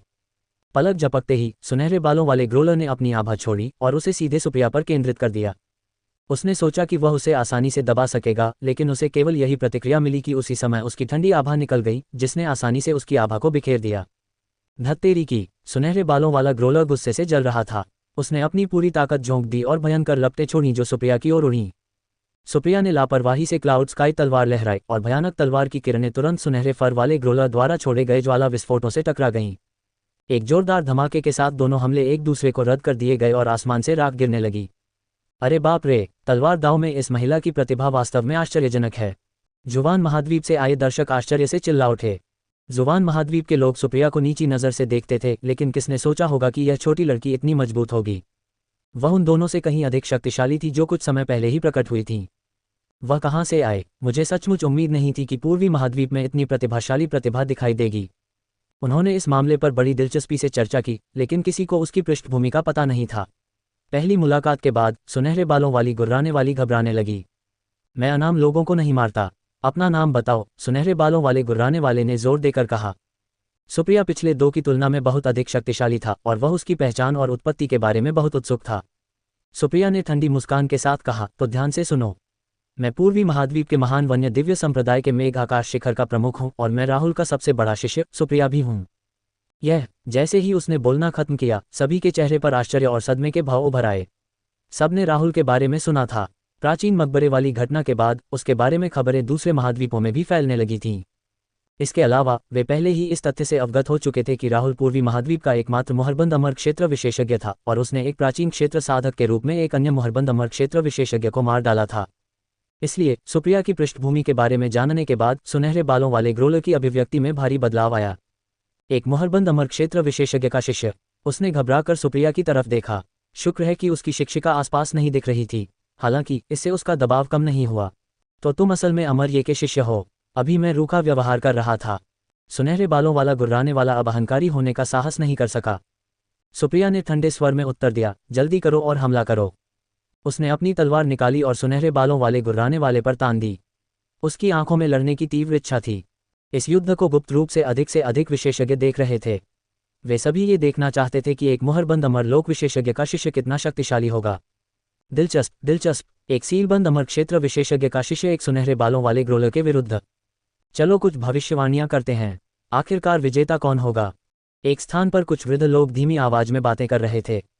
जब उन्हें पता चला कि यह महिला वास्तव में राहुल की शिष्या थी, तो अधिक से अधिक लोग वहां पहुंचे, यहां तक कि स्वर्ग महाद्वीप से भी लोग वहां पहुंचे। हवा में मंडराते हुए बूढ़े मास्टर सन बिना पलक झपकाए सुप्रिया को घूर रहे थे। कुछ समय पहले उन्होंने ऐश्वर्या से सीखा था कि पूर्वी महाद्वीप में एक महान निर्जन दिव्य संप्रदाय भी था और उनके संप्रदाय एक ही थे। पहले तो ओल्ड मास्टर सन को यकीन नहीं हुआ, लेकिन अब उन्हें आखिरकार यकीन हो गया। अब वह पूर्वी महाद्वीप के महान वन्य दिव्य संप्रदाय के बारे में और जानना चाहते थे। अगर उनकी नींव मजबूत होती तो 8 महाद्वीपों के एकीकरण के बाद दोनों पक्ष फिर से एक होने पर गंभीरता से विचार कर सकते थे। चूंकि दोनों संप्रदाय बहुत लंबे समय से अलग थलग थे, इसलिए उनका फिर से एक होना काफ़ी मुश्किल हो सकता था। हालांकि ऐसा करने से वास्तव में लाभ हुआ, क्योंकि वे अपनी अधूरी साधना तकनीकों को पूरा करने में सक्षम हो गए। जब उसने सुप्रिया को अपनी तलवार खींचते देखा तो सुनहरे बालों वाली गुर्राने वाली और भी घबरा गई और चारों ओर देखने लगी। शो देखने के लिए पहले ही ज्यादा से ज्यादा विशेषज्ञ आ चुके थे। ये 2 महाद्वीपों के बीच असली मुकाबला था। सुनहरे बालों वाले ग्राउलर को अपने किए पर पछतावा होने लगा था। ऐसा लग रहा था जैसे उसके शब्दों ने पूर्वी महाद्वीप के किसी शीर्षस्थ प्रतिभाशाली व्यक्ति को बाहर निकाल दिया हो। हालांकि वर्तमान स्थिति को देखते हुए उन्हें लड़ना पड़ा। धिक्कार है, वह वाकई असाधारण है। उसकी तलवार की आभा हड्डियों को कंपा देने वाली है। ऐसा लगता है कि तलवार दाव में उसकी उपलब्धियां पहले ही भयानक स्तर पर पहुंच चुकी हैं, सुनहरे बालों वाले गुर्राने वाले ने मन ही मन सोचा। हालांकि वह खुद को हारने या पीछे हटने नहीं दे सकता था, खासकर जब सब देख रहे हों। उसने जुबान महाद्वीप का गौरव अपने कंधों पर उठाया हुआ था। सुनहरे फर वाला गुर्राता हुआ भयंकर आग उगलने लगा। लाओ, दिखाओ, आज मैं देखूंगा कि एक मुहरबंद अमरलोक विशेषज्ञ का शिष्य कितना शक्तिशाली होता है। जैसे ही उसने बोलना समाप्त किया, सुनहरे बालों वाला गुर्राने वाला कुत्ता जमीन पर कूद पड़ा, जिससे पूरी जमीन हिंसक रूप से कांपने लगी और उसने सुप्रिया पर एक शक्तिशाली हमला किया। हालांकि सुप्रिया बस मुस्कुराए और शांत रही। जब सुनहरे बालों वाला गुर्राने वाला उसके पास पहुंचने ही वाला था, उसने अपना दाहिना पैर जमीन पर पटका और उसके पैरों के नीचे 8 त्रिग्रामों वाली एक संरचना प्रकट हुई। शक्ति की लहरें निकलीं जो सुनहरे बालों वाले ग्रोलर की शक्ति से टकराईं। हालांकि जब दोनों शक्तियां आपस में टकराईं तो कोई हिंसक उतार चढ़ाव नहीं हुआ, बल्कि ऐसा लगा जैसे दोनों शक्तियां बिना किसी निशान के गायब हो गईं। हाँ, क्या हो रहा है? अभी क्या हुआ? उन्होंने ऐसी अजीबोगरीब घटना पहले कभी नहीं देखी थी। अगर दोनों शक्तियों ने इसे रद्द भी कर दिया होता तो भी कोई ना कोई प्रभाव या विस्फोट तो होना ही चाहिए था, है ना? यह अचानक कैसे गायब हो गया? वह वास्तव में इस कदम को समझने में कामयाब रही। इस समय राहुल भी तलवार दाव में सुप्रिया की क्षमता से आश्चर्यचकित था। हाँ, वो भी कितनी दिखावा करती है। वाह! दर्शकों के अचंभित चेहरे देखकर राहुल हंस पड़ा। वह सचमुच उसकी शिष्या बनने के योग्य थी। सुप्रिया के होंठ थोड़े से मुड़ गए और उसने कहा, क्या बस इतना ही है? क्या तुम्हारी क्षमता बस यहीं तक सीमित है? ये सुनकर सुनहरे बालों वाला गुर्राने वाला तुरंत क्रोध से भड़क उठा। हालांकि इस समय उसकी वर्तमान स्थिति पहले वाले बंदर जैसी थी और वह उपहास का पात्र बन गया था। हे, अगर बस इतना ही है तो आपका जुबान महाद्वीप कोई बड़ी बात नहीं है। जैसे ही उसने बोलना खत्म किया, सुप्रिया ने अपनी तलवार सुनहरे बालों वाले ग्रोलर की ओर तान दी और कहा, आओ मुझ पर ठीक से। ओह, मुझे पता है। मुझे एक ही बार में तुम्हें हराने की कोशिश करने दो। अगर मैं नाकाम रही तो मैं भूल जाऊंगी कि तुमने पहले क्या किया था। यह सभी एक साथ आश्चर्य से चिल्ला उठे। सुनहरे बालों वाली ग्रोलर एक प्राचीन प्रजाति थी जिसका वंश कुलीन था। वह चाहे कितनी भी शक्तिशाली क्यों ना हो, उसे एक ही बार में हराना नामुमकिन था, है ना? कितना दुस्साहस! सुप्रिया के शब्दों ने वहां उपस्थित सभी लोगों को चौंका दिया, लेकिन सुनहरे बालों वाले ग्रोलर ने इसे सबसे अधिक गंभीरता से लिया। उसे लगा जैसे उसके स्वाभिमान को कुचला जा रहा है। जन्म से लेकर अब तक पहली बार किसी ने उसे इस तरह नीचा दिखाया था। धिक्कार है, तुम्हारी हिम्मत कैसे हुई मुझे इस तरह नीची नज़र से देखने की? सुनहरे बालों वाले गुर्राने वाले ने एक भयंकर दहाड़ लगाए और अपनी राक्षसी लपटें फिर से छोड़ दीं।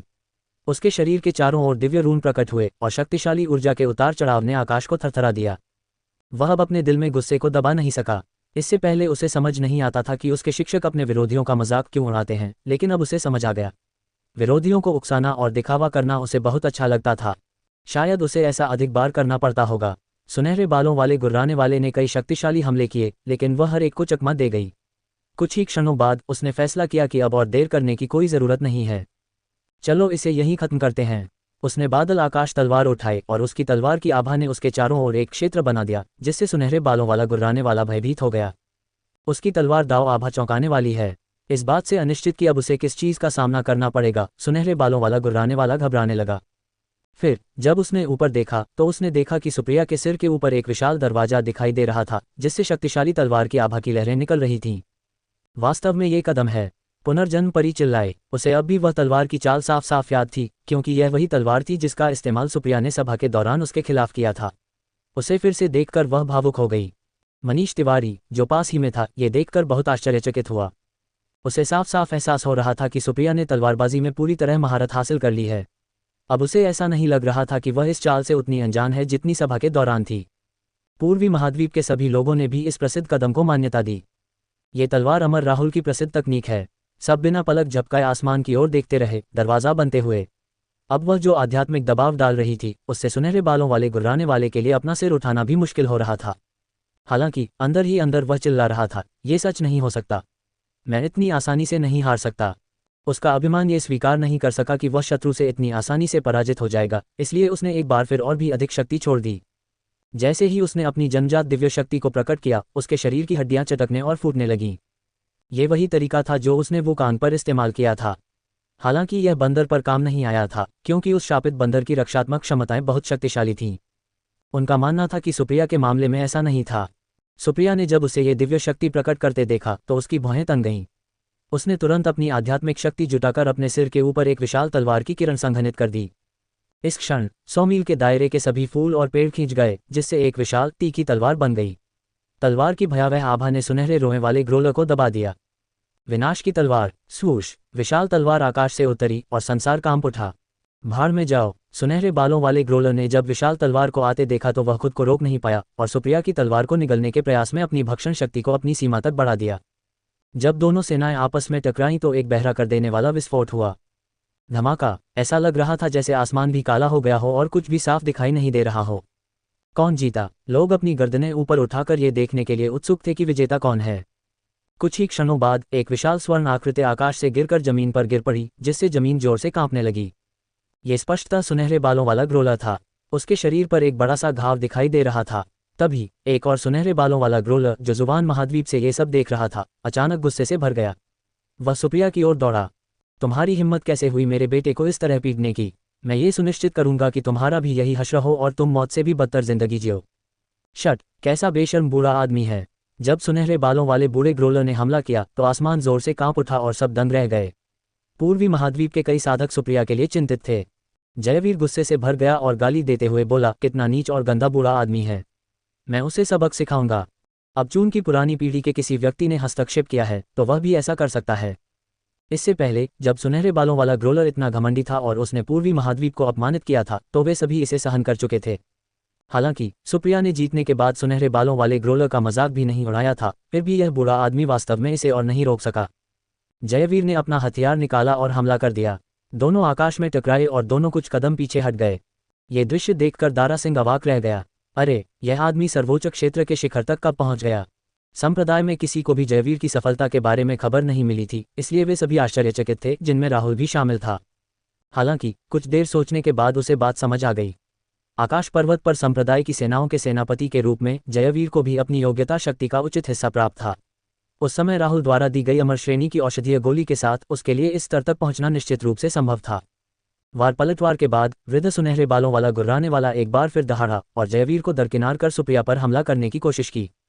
इस क्षण राहुल की आंखों में एक ठंडी हत्या की भावना उभर आई। पल भर में पूरा आसमान भी लाल हो गया, जिससे सभी एक साथ कांप उठे। क्या हो रहा है? तभी बूढ़ा सुनहरे बालों वाला गुर्राने वाला सुप्रिया के सामने आ गया। जयवीर उसे रोकना चाहता था, लेकिन बहुत देर हो चुकी थी। जैसे ही सुनहरे बालों वाले बूढ़े गुर्राने वाले को लगा कि वह कामयाब हो गया है, अचानक एक तेज आवाज हुई और सुनहरे बालों वाले बूढ़े गुर्राने वाले के शरीर के कुछ हिस्से फट गए और खूनी धुंध में बदल गए। पुची, उसके पैर पूरी तरह से नष्ट हो चुके थे और उसका शरीर 100 किलोमीटर दूर उड़ गया था। उसका शरीर जमीन पर कुछ किलोमीटर तक लड़खड़ाता रहा, फिर रुक गया। घटनाओं के अचानक मोड़ ने सभी को चौंका दिया, लेकिन जब उन्होंने सुप्रिया को देखा तो उन्हें एहसास हुआ कि उसके सामने कोई खड़ा था। इस समय राहुल चुपचाप जुगे हुए के सामने खड़ा था। हालांकि वह हिला नहीं, पर उसके शरीर से एक भयानक दबाव निकल रहा था। हे भगवान, एक सीलबंद अमर क्षेत्र विशेषज्ञ। अगर मैं गलत नहीं हूं तो यह व्यक्ति पूर्वी महाद्वीप का मोहरबंद अमर क्षेत्र विशेषज्ञ राहुल है। आज उन्होंने अंततः इस महान व्यक्तित्व को देखा। ये कल्पना करना कठिन है कि वह जो आभामंडल छोड़ता है वह दुनिया के साथ एकाकार प्रतीत होता है। ऐसा लगता है मानो वह स्वयं नियमों की शक्ति का नियंत्रण करता है। तो ये सीलबंद अमर लोक है। ये सचमुच भयानक है। कुछ प्राचीन क्षेत्र के विशेषज्ञ आपस में बुदा रहे थे। हालांकि उन्हें पता था कि राहुल ने मेंग्यू को तब हराया था जब वह एक प्राचीन क्षेत्र विशेषज्ञ था, लेकिन वे समझ नहीं पा रहे थे कि कैसे। ऐसा इसलिए था क्योंकि वे महसूस कर सकते थे कि अगर उन्होंने अब राहुल से लड़ने की कोशिश की तो वे शायद केवल कुछ क्षणों तक ही टिक पाएंगे। मोहरबंद अमर लोक और प्राचीन लोक के बीच यही अंतर था। उनके बीच इतना बड़ा अंतर क्यों था?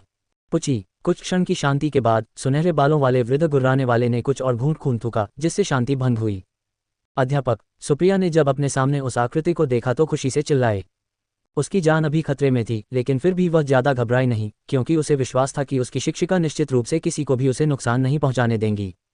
राहुल ने मुड़कर सुप्रिया को देखा। पहले तुम संप्रदाय में लौट सकते हो, ये जगह मेरे लिए छोड़ दो। ठीक है, सुप्रिया ने स्पष्ट रूप से कहा और फिर महान निर्जन दिव्य संप्रदाय में लौट आया। छोटे भाई राहुल, मुझे इस बेशर्म आदमी से निपटने दो। ये सचमुच मौत के लायक है। इसने युवा पीढ़ी के बीच झगड़े में दखल देने की हिम्मत की। हालांकि ये भी अच्छी बात है, संयोग से मैं किसी ऐसे व्यक्ति की तलाश में था जिसके साथ मुकाबला कर सकूं। चलो मुझे दिखाओ कि जुवान महाद्वीप किस चीज से बना है। जयवीर जोर से चिल्लाया, क्योंकि वह अब अपने गुस्से को रोक नहीं सका। जब सुनहरे बालों वाले ग्रोलर ने अभी अभी पूर्वी महाद्वीप को कोसा था तो उसने उसे सहन कर लिया था। हालांकि अब पीछे हटने की कोई जरूरत नहीं थी, क्योंकि बेशर्म बूढ़े सुनहरे बालों वाले ग्रोलर ने पहला कदम उठाया था और उस लड़ाई में दखल दिया था जिसमें उसे नहीं देना चाहिए था। तुम्हारे पास हिम्मत है, तुमने सचमुच मेरे शिष्य को चोट पहुंचाने की हिम्मत की। इस समय चारों ओर सन्नाटा छा गया था। सभी अच्छी तरह जानते थे कि एक सीलबंद अमरलोक विशेषज्ञ को नाराज करना मूर्खता है। हालांकि उस बूढ़े सुनहरे बालों वाले ग्राउलर को अभी भी समझ नहीं आ रहा था कि क्या हो रहा है। राहुल की बातें सुनने के बाद भी उसके दिल में गुस्सा जल रहा था। जाहिर है, ये भी एक ऐसा इंसान था जो मौत के सामने भी जिद्दी था। हालांकि वो अच्छी तरह जानता था कि वो राहुल का कोई मुकाबला नहीं कर सकता, फिर भी उसका अभिमान उसे पीछे हटने नहीं देता था। हाँ, तो क्या हुआ अगर तुम एक सीलबंद अमर क्षेत्र के विशेषज्ञ हो?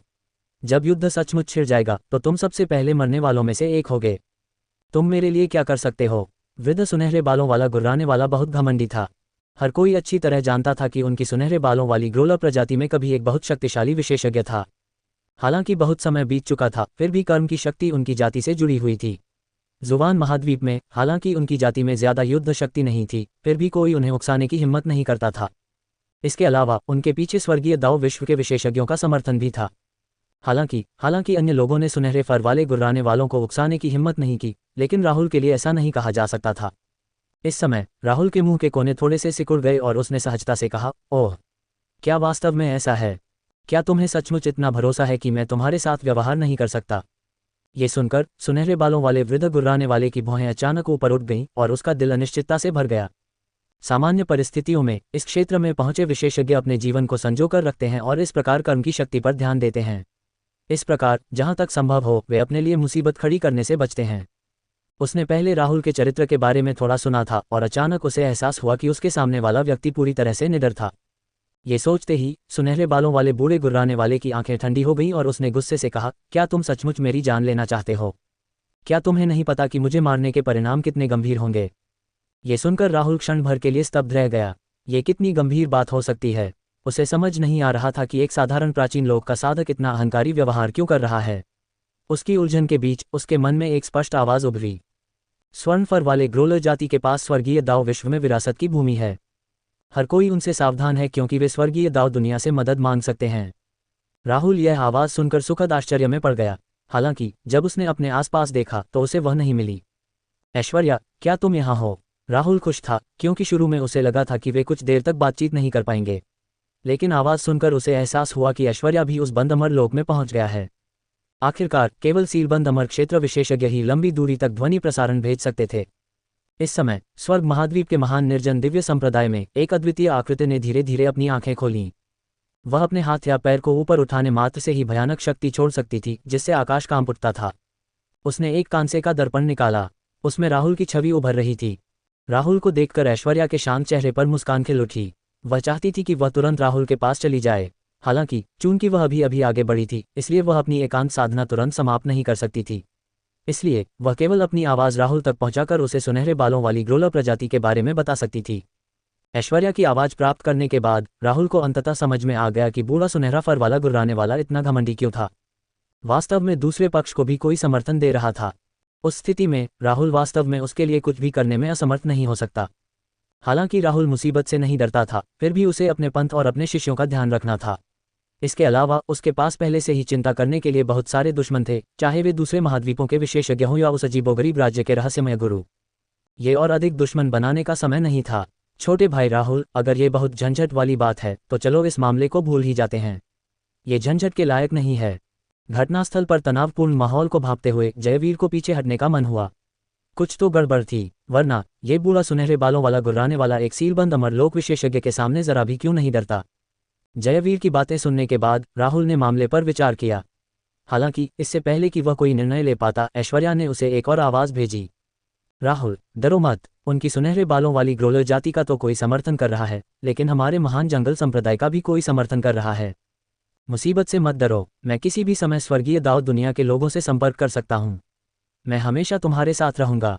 ये सुनकर राहुल लगभग जोर से हंस पड़ा। ऐसा लग रहा था कि उसकी प्रेमिका सचमुच विश्वसनीय थी। हे, एक सीलबंद अमर क्षेत्र विशेषज्ञ तो आखिरकार ही होता है। अगर तुम में सचमुच क्षमता है तो आगे बढ़ो और हमला करो। राहुल को हिचकिचाते देख सुनहरे बालों वाला बूढ़ा गुर्राने वाला और भी घमंडी हो गया। वह एक मुहरबंद अमर लोक विशेषज्ञ को सबके सामने अपमानित करना चाहता था। हालांकि उसे यह नहीं पता था कि जब उसने ये शब्द कहे तो राहुल की आंखें फिर से ठंडी हो गईं। भले ही इससे परेशानी हुई हो, पर यह इसके लायक था। इस दुनिया में आने के बाद से वह पहली बार इतने घमंडी व्यक्ति से मिला था। एक सीलबंद अमर क्षेत्र विशेषज्ञ और पूर्वी महाद्वीप के सबसे बड़े विशेषज्ञ होने के नाते वह पीछे नहीं हट सकता था। एक क्षण में उसकी आभा प्रस्फुटित हुई और वृद्ध सुनहरे बालों वाले ग्रोलर पर केंद्रित हो गई। यह महसूस करते ही सुनहरे बालों वाले बूढ़े गुर्राने वाले की पीठ ठंडे पसीने से तर हो गई। हालांकि उसे अब भी नहीं लगा था कि राहुल उस पर हमला करने की हिम्मत करेगा। उसे लगा कि राहुल बस दिखावा कर रहा है। हे, दिखावा मत करो। अगर तुम में सचमुच काबिलियत है तो बस कर डालो। जैसे ही उसने बोलना समाप्त किया, एक तलवार की किरण उस वृद्ध सुनहरे बालों वाले गुर्राने वाले की ओर चली, इससे पहले कि वह अहंकारपूर्ण व्यवहार जारी रख पाता। इस समय उसकी अभिव्यक्ति भयभीत हो गई। उसे सचमुच उम्मीद नहीं थी कि राहुल उस पर हमला करने की हिम्मत करेगी। और राहुल ने हमला करने से पहले कुछ कहा भी नहीं। दूसरी ओर जो भी ये दृश्य देख रहा था वह भी अचंभित था। पलक झपकते ही तलवार की किरण ने सुनहरे बालों वाले बूढ़े गुर्राने वाले पक्षी को छेद दिया। पिता, सुनहरे बालों वाला छोटा सा गुर्राता हुआ कुत्ता बेबसी से चिल्लाया। वह बस अपने सामने घट रही त्रासदी को देख सकता था। धमाका, एक शव जमीन पर गिर पड़ा और जमीन खून से सन गई। सुनहरे बालों वाले बड़े ग्रोलर के दोनों हिस्से पहले ही जीवन के सारे लक्षण खो चुके थे। उसके बाद राहुल ने छोटे सुनहरे बालों वाले ग्रोलर पर एक नज़र डाली। हालांकि उन्होंने कोई कार्रवाई नहीं की। इस उपद्रवी से निपटने की जिम्मेदारी पूर्वी महाद्वीप की युवा पीढ़ी पर होगी। जमीन पर पड़ी लाश को देखते हुए उसने घृणा से कहा, जब से मैं छोटा था मैंने पहली बार किसी को मुझसे उसे मार डालने की विनती करते देखा है। जब से मैं एक सीलबंद अमर क्षेत्र विशेषज्ञ बना हूं, किसी ने मुझसे इस तरह बात करने की हिम्मत नहीं की। आपको पहला और उम्मीद है कि आखिरी माना जा सकता है। जैसे ही उसने बोलना समाप्त किया, राहुल ने सुनहरे बालों वाले बूढ़े ग्रोलर की कीमती हड्डियां खोद निकालीं। फिर उसने मुड़कर आकाश में लोगों के समूह को देखा, जिससे वे डर गए। जाहिर था कि किसी ने भी राहुल से इतनी हिम्मत की उम्मीद नहीं की थी। उसने बिना पलक झपकाए ही इतने शक्तिशाली पृष्ठभूमि वाले एक विशेषज्ञ को मार डाला। भविष्य में लोगों को राहुल को उकसाने के बारे में 2 बार सोचना होगा। कितना भयानक है, ये व्यक्ति इतना दुस्साहसी क्यों है। उन लोगों को शायद पता चल गया होगा कि क्या हुआ था। अगर उनमें से कोई नीचे उतर गया तो क्या होगा। इस समय हर कोई बहुत डरा हुआ था कि उन्हें इसमें घसीटा जाएगा। अचानक लाश से लाल रोशनी की एक किरण निकली और तुरंत शून्य में गायब हो गई। राहुल ने इस समय ज्यादा दखलंदाजी नहीं की। उसे सिर्फ आकाश में ऊर्जा के तेज उतार चढ़ाव का एहसास हो रहा था। तभी एक दरवाज़ा दिखाई दिया। इस समय एक भयानक आभा फैली, जिससे सभी लोग अनजाने में अपनी सांसें रोक बैठे।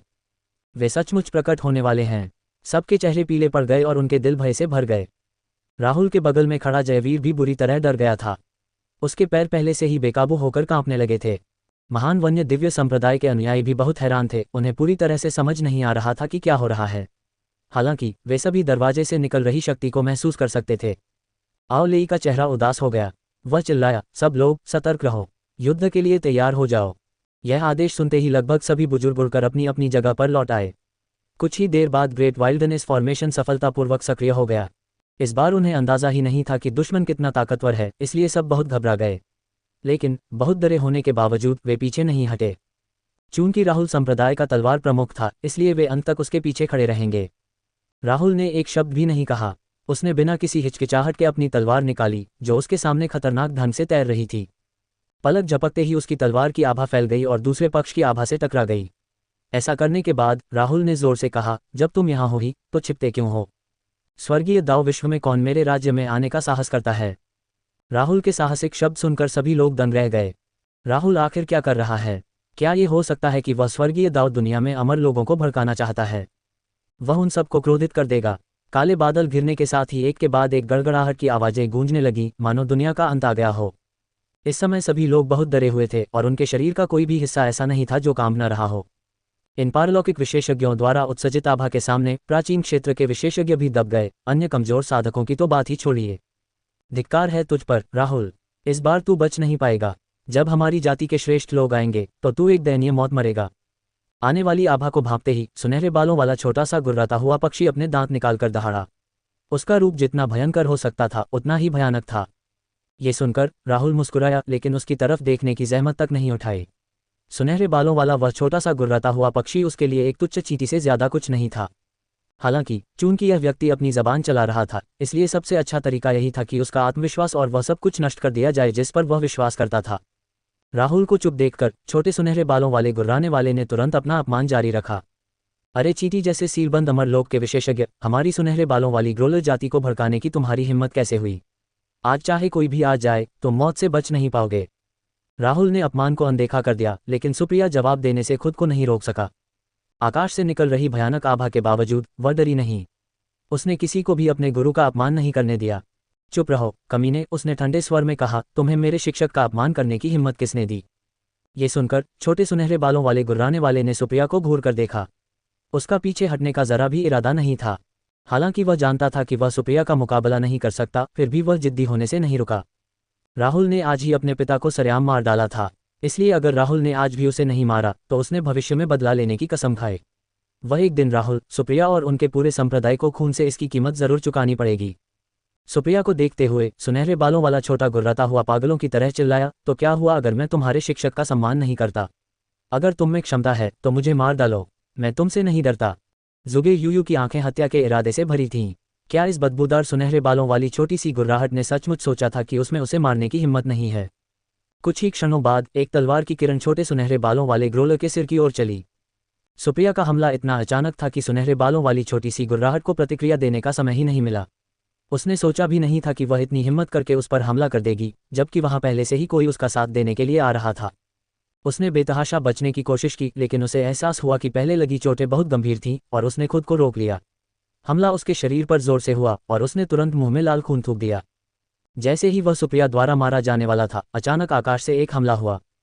अरे नहीं, प्रथम बहन, जल्दी से बचो! इस स्थिति का पता चलने पर खुशी जोर से चिल्लाया। सुप्रिया का चेहरा पीला पड़ गया। इस पल उसे ऐसा लग रहा था जैसे ग्रिम रीपर उसे घूर रहा हो। कुछ ही देर बाद एक व्यक्ति उसके सामने आया जिससे उसे राहत मिली। उसे मौत से कभी डर नहीं लगा था, लेकिन वह जवानी में मरना नहीं चाहती थी। हालांकि अगर उसे अपने शिक्षक के साथ मौत का सामना करना पड़े तो भी वह स्वीकार्य होगा। हाँ, ये दिलचस्प है। ये ठंडे स्वर में कहने के बाद राहुल ने तुरंत कई हाथ मोहरें लगाईं, जिससे एक राजसी शक्ति निकली जिसने दूसरे पक्ष द्वारा किए गए हमले को नकार दिया। इस हमले से निपटने के बाद राहुल ने अपनी पीठ को तान दिया और शांति से कहा, क्या बस इतना ही है तुम्हारे पास? बहुत कमजोर। अगर हिम्मत है तो दोबारा कहो। आसमान में मौजूद आकृति गुस्से से दहाड़ी। उसने कभी यह उम्मीद नहीं की थी कि उसे सबक सिखाने की कोशिश करने के बाद इतने नीच प्राणी द्वारा उसका मजाक उड़ाया जाएगा। ठीक है, मैं फिर कहूंगा, तुम वाकई बहुत कमजोर हो। सीलबंद अमरलोक में पहुंचने के बाद राहुल को अपनी क्षमताओं पर पूरा भरोसा था। स्वर्गीय दावलोक तो क्या? आकाश में उस छायादार आकृति को घूरते हुए राहुल ने युद्ध की मुद्रा अपना ली। ये देखकर विशेषज्ञ हंस पड़ा। हाँ, बुरा नहीं, समय उड़ जाता है। मुझे नहीं पता कि कब से मैंने तुम्हारे जैसा घमंडी इंसान देखा है। तुम सच में बहुत बहादुर हो। जब मैं अलग अलग दुनियाओं में उत्पात मचा रहा था तब शायद तुम पैदा भी नहीं हुए थे। तुम्हारी हिम्मत कैसे हुई मुझे इस तरह बेइज्जत करने की? सीलबंद अमर क्षेत्र, मैं अपने हाथ के एक झटके से तुम्हें नष्ट कर सकता हूँ। मैं तुम्हें ताकत का असली मतलब सिखाऊंगा। वह छायादार आकृति बुरे मूड में थी। ये छायादार आकृति उसका मुख्य शरीर नहीं थी, बल्कि उसकी शक्ति का एक अंश मात्र थी। आखिरकार ये दुनिया उसके मुख्य शरीर को समाहित नहीं कर सकती थी। इस क्षण उसने तुरंत एक शक्तिशाली आभा छोड़ी जिसने राहुल को दबा दिया। पहले तो राहुल को बहुत असहज महसूस हुआ, हालांकि कुछ समय बाद उसने खुद को इसके अनुकूल बना लिया। वह इस मामले पर विचार कर रहा था क्योंकि वह छायादार आकृति वास्तव में पूर्वी महाद्वीप में नहीं आई थी, इसलिए वह उस व्यक्ति के साथ कुछ नहीं कर सकता था। उसे किसी तरह इस व्यक्ति को अंदर खींचना था। जैसे ही उसने इसके बारे में सोचा, राहुल के मुंह के कोने सिकुड़ गए। कुछ ही क्षणों बाद उसके दाहिने हाथ में देव तलवार प्रकट हुई और उसने अपनी तलवार की आभा छोड़ी जिससे आकाश रक्त लाल हो गया। राहुल ने धीरे से कहा, मैं अजेय हूं, इसलिए मुझे दूसरों से क्यों डरना चाहिए? अगर तुम में हिम्मत है तो यहाँ आओ और लड़ो। राहुल चुपचाप आसमान में मंडरा रहा था, दुश्मन के आने का इंतजार कर रहा था। वह जानता था कि स्वर्गीय दावलोक तक पहुंच चुके विशेषज्ञ बेहद घमंडी हैं और किसी की भी नज़र उन पर पड़ने को बर्दाश्त नहीं करेंगे। कुछ ही पल बाद उसकी बात सही साबित हुई। जैसे ही उसने बोलना खत्म किया, एक लंबी कृपाण उसकी तरफ उड़ती हुई आई। धिक्कार है, एक छोटी सी चींटी की हिम्मत कैसे हुई कि वह हाथी पर चिल्लाए? इस व्यक्ति को ऐसा लग रहा था कि यह हमला राहुल से निपटने के लिए पर्याप्त होगा, लेकिन लंबी कृपाण को राहुल ने आसानी से हवा में ही पकड़ लिया। बस इतना ही। हर कोई हैरान था। हे भगवान, उसने इतनी भयानक हत्या की चाल को इतनी आसानी से रोक दिया। राहुल कितना भयानक है। यदि वह इतना मजबूत है तो क्या इसका मतलब यह है कि वह बाहरी दुनिया के शीर्ष विशेषज्ञों को चुनौती दे सकता है। सबके दिलों में ये अप्राप्य अद्वितीय विशेषज्ञ ईश्वर तुल्य अस्तित्व थे। हालांकि राहुल ने आज उस विश्वास को चकनाचूर कर दिया था। वे सभी राहुल के कार्यों से उत्साहित महसूस कर रहे थे। अगर वह उन विशेषज्ञों को चुनौती दे सकता है तो अगर वे लगन से साधना करें तो अंततः वे भी ऐसा कर पाएंगे। आकाश में छायादार आकृति ये भी महसूस कर सकती थी कि नीचे रहने वाले जीव अब उसके प्रति श्रद्धा नहीं रखते, जिससे उसका हृदय भयंकर क्रोध से भर गया। अगर उसने आज राहुल को नहीं मारा तो शायद वह कभी भी खुद को मुक्त नहीं कर पाएगा। पलक झपकते ही वह उड़कर आया और अपनी शक्तिशाली आभा बिखेर दी। ये देखकर सभी ने ऊपर देखा, घबराए हुए लेकिन उत्सुकता से भी। क्या राहुल इस छायादार आकृति को हरा पाएगा और अपनी बात पर खरा उतर पाएगा? जैसे ही वह छायादार आकृति पूर्वी महाद्वीप में प्रवेश कर गई, उसका असली रूप सामने आ गया। एक सुनहरे फर वाला ग्रोलर जो 10,000 फीट ऊंचा था। ये देखकर राहुल भी थोड़ा घबरा गया, क्योंकि यह सुनहरे बालों वाला ग्रोलर वास्तव में भयानक लग रहा था। हालांकि इस बारे में ध्यान से सोचने के बाद यह स्वाभाविक था कि इतने लंबे समय तक खेती करने के बाद सुनहरे बालों वाला ग्रोलर इस आकार तक बढ़ जाएगा। जिस क्षण ये सुनहरे रोएं वाला गुर्राता पक्षी प्रकट हुआ, स्वर्णिम दिव्य प्रकाश की एक किरण उतरी। यह इस दुनिया की सीलिंग शक्ति थी। ये देखकर राहुल अंदर से खुश हो गया और उसके चेहरे पर मुस्कान आ गई। उसका अंदाजा बिल्कुल गलत नहीं था। अगर बाहरी दुनिया से कोई अंदर आने की हिम्मत करता, चाहे वो कितना भी ताकतवर क्यों न हो, उसे सीलबंद अमर लोक में दबा दिया जाता। हालांकि उनके शरीर की शक्ति शाश्वत दायरे में बनी रही, इसलिए उनके पास भयानक रक्षात्मक क्षमताएं थीं। फिर भी राहुल के पास अभी भी उससे निपटने के कई तरीके थे। इस समय ऐश्वर्या को स्थिति का पता चला और उसने घबराहट में राहुल को एक आवाज भेजी। राहुल, क्या तुम मुझसे निपट सकती हो? क्या तुम्हें मेरी मदद की जरूरत है? वह जानती थी कि राहुल बहुत शक्तिशाली है और उसे उसकी मदद की आवश्यकता नहीं होगी, इसलिए उसने कार्य करने से पहले पूछने का निर्णय लिया। इस समय राहुल शांति से मुस्कुराया और फिर एक निश्चित दिशा में अपना हाथ लहराया। इसके तुरंत बाद उनकी आवाज प्रसारित हुई। इसकी कोई जरूरत नहीं है, बस देखो तुम्हारा पति उसे कैसे संभालता है। ये सुनकर ऐश्वर्या का चेहरा तुरंत लाल हो गया और उसने शर्माते हुए कहा, तुम हमेशा ऐसे ही रहते हो। थोड़ी देर मेरा इंतजार करो, मैं अभी दौड़कर आती हूँ। भले ही वह जानती थी कि राहुल जानबूझकर उसे चिढ़ा रहा था, फिर भी ऐश्वर्या को थोड़ी खुशी महसूस हुई। चिंता मत करो, तुम्हें यात्रा करने की जरूरत नहीं है। मैं इस आदमी का आसानी से ध्यान रख सकता हूँ। ये आत्मविश्वास भरे शब्द सुनकर ऐश्वर्या का दिल थोड़ी देर के लिए कांप उठा। आखिरकार उसने पूर्वी महाद्वीप की ओर भागने की बजाय अपने प्रेमी पर भरोसा करने का फैसला किया। हालांकि वह ये जानने को भी उत्सुक थी कि जब वे अलग हुए थे तब वह कितना शक्तिशाली हो गया था। इसलिए उसने कांसे के शीशे से स्थिति को ध्यान से देखा। अगर कुछ भी गड़बड़ हो जाती तो वह तुरंत दौड़कर आती। ठीक है, मैं समझ गया। ये संदेश भेजने के बाद ऐश्वर्या ने आगे कुछ नहीं कहा। आखिरकार वह उसके लड़ने के जोश को कम नहीं करना चाहती थी। ऐश्वर्या से कुछ देर बातें करने के बाद राहुल ने मुड़कर उस विशाल सुनहरे बालों वाले ग्रोलर को देखा। उसने गॉडस्वर्ड निकाला और उस जीव की ओर तान दिया। दूसरी ओर जैसे ही छोटे सुनहरे बालों वाले ग्रोलर ने देखा कि उसके पूर्वज प्रकट हुए हैं, उसकी आंखें तुरंत आंसुओं से भर आईं और वह घुटनों के बल बैठकर अपने पूर्वज का अभिवादन करने लगा। नमस्कार पूर्वज। विशाल सुनहरे बालों वाले ग्रोलर ने छोटे सुनहरे बालों वाले ग्रोलर को देखा, जिसे बहुत बुरी तरह पीटा गया था और उसका दिल हत्या के इरादे से भर गया। उनकी जाति के बहुत अधिक वंशज नहीं थे और यह केवल उनकी ताकत के कारण था, जो दूसरों को उनकी जाति को नष्ट करने से रोकने में एक निवारक के रूप में कार्य करती थी। उठो, पूर्वज ने राहुल की दिशा में देखने से पहले कहा। राहुल ने अभी अभी अपने वंशजों में से एक को मार डाला था और अब जब वह यहाँ आ गया था तो उसे इस कमीने से ठीक से निपटना होगा। अरे मूर्ख, आज मैं तुम्हें एक उच्चतर सत्ता के अधिकार का आदर करना सिखाऊंगा।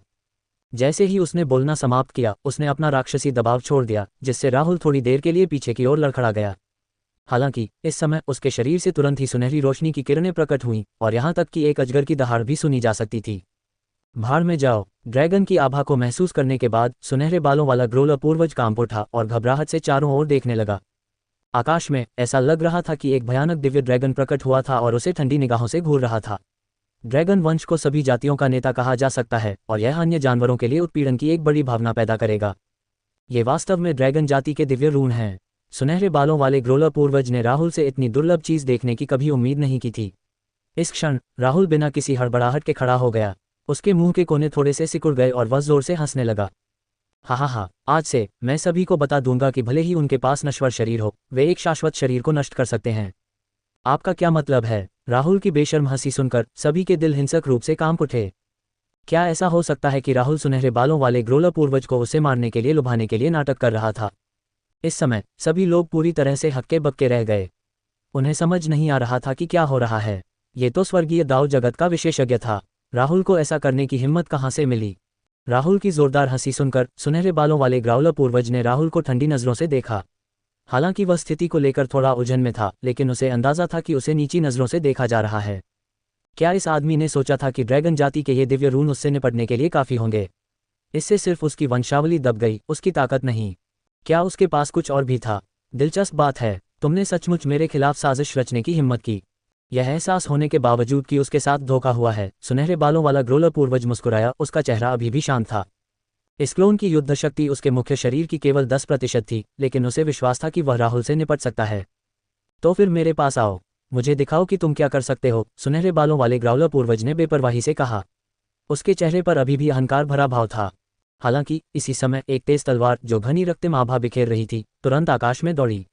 राहुल ने भी मुस्कुराते हुए अपना सिर उठाया। मैं सच कह रहा हूं, तुम्हें पता है, मेरी दुनिया में मैं एक अजेय अस्तित्व हूं। जैसे ही उसने बोलना समाप्त किया, राहुल भी आकाश में दौड़ पड़ा।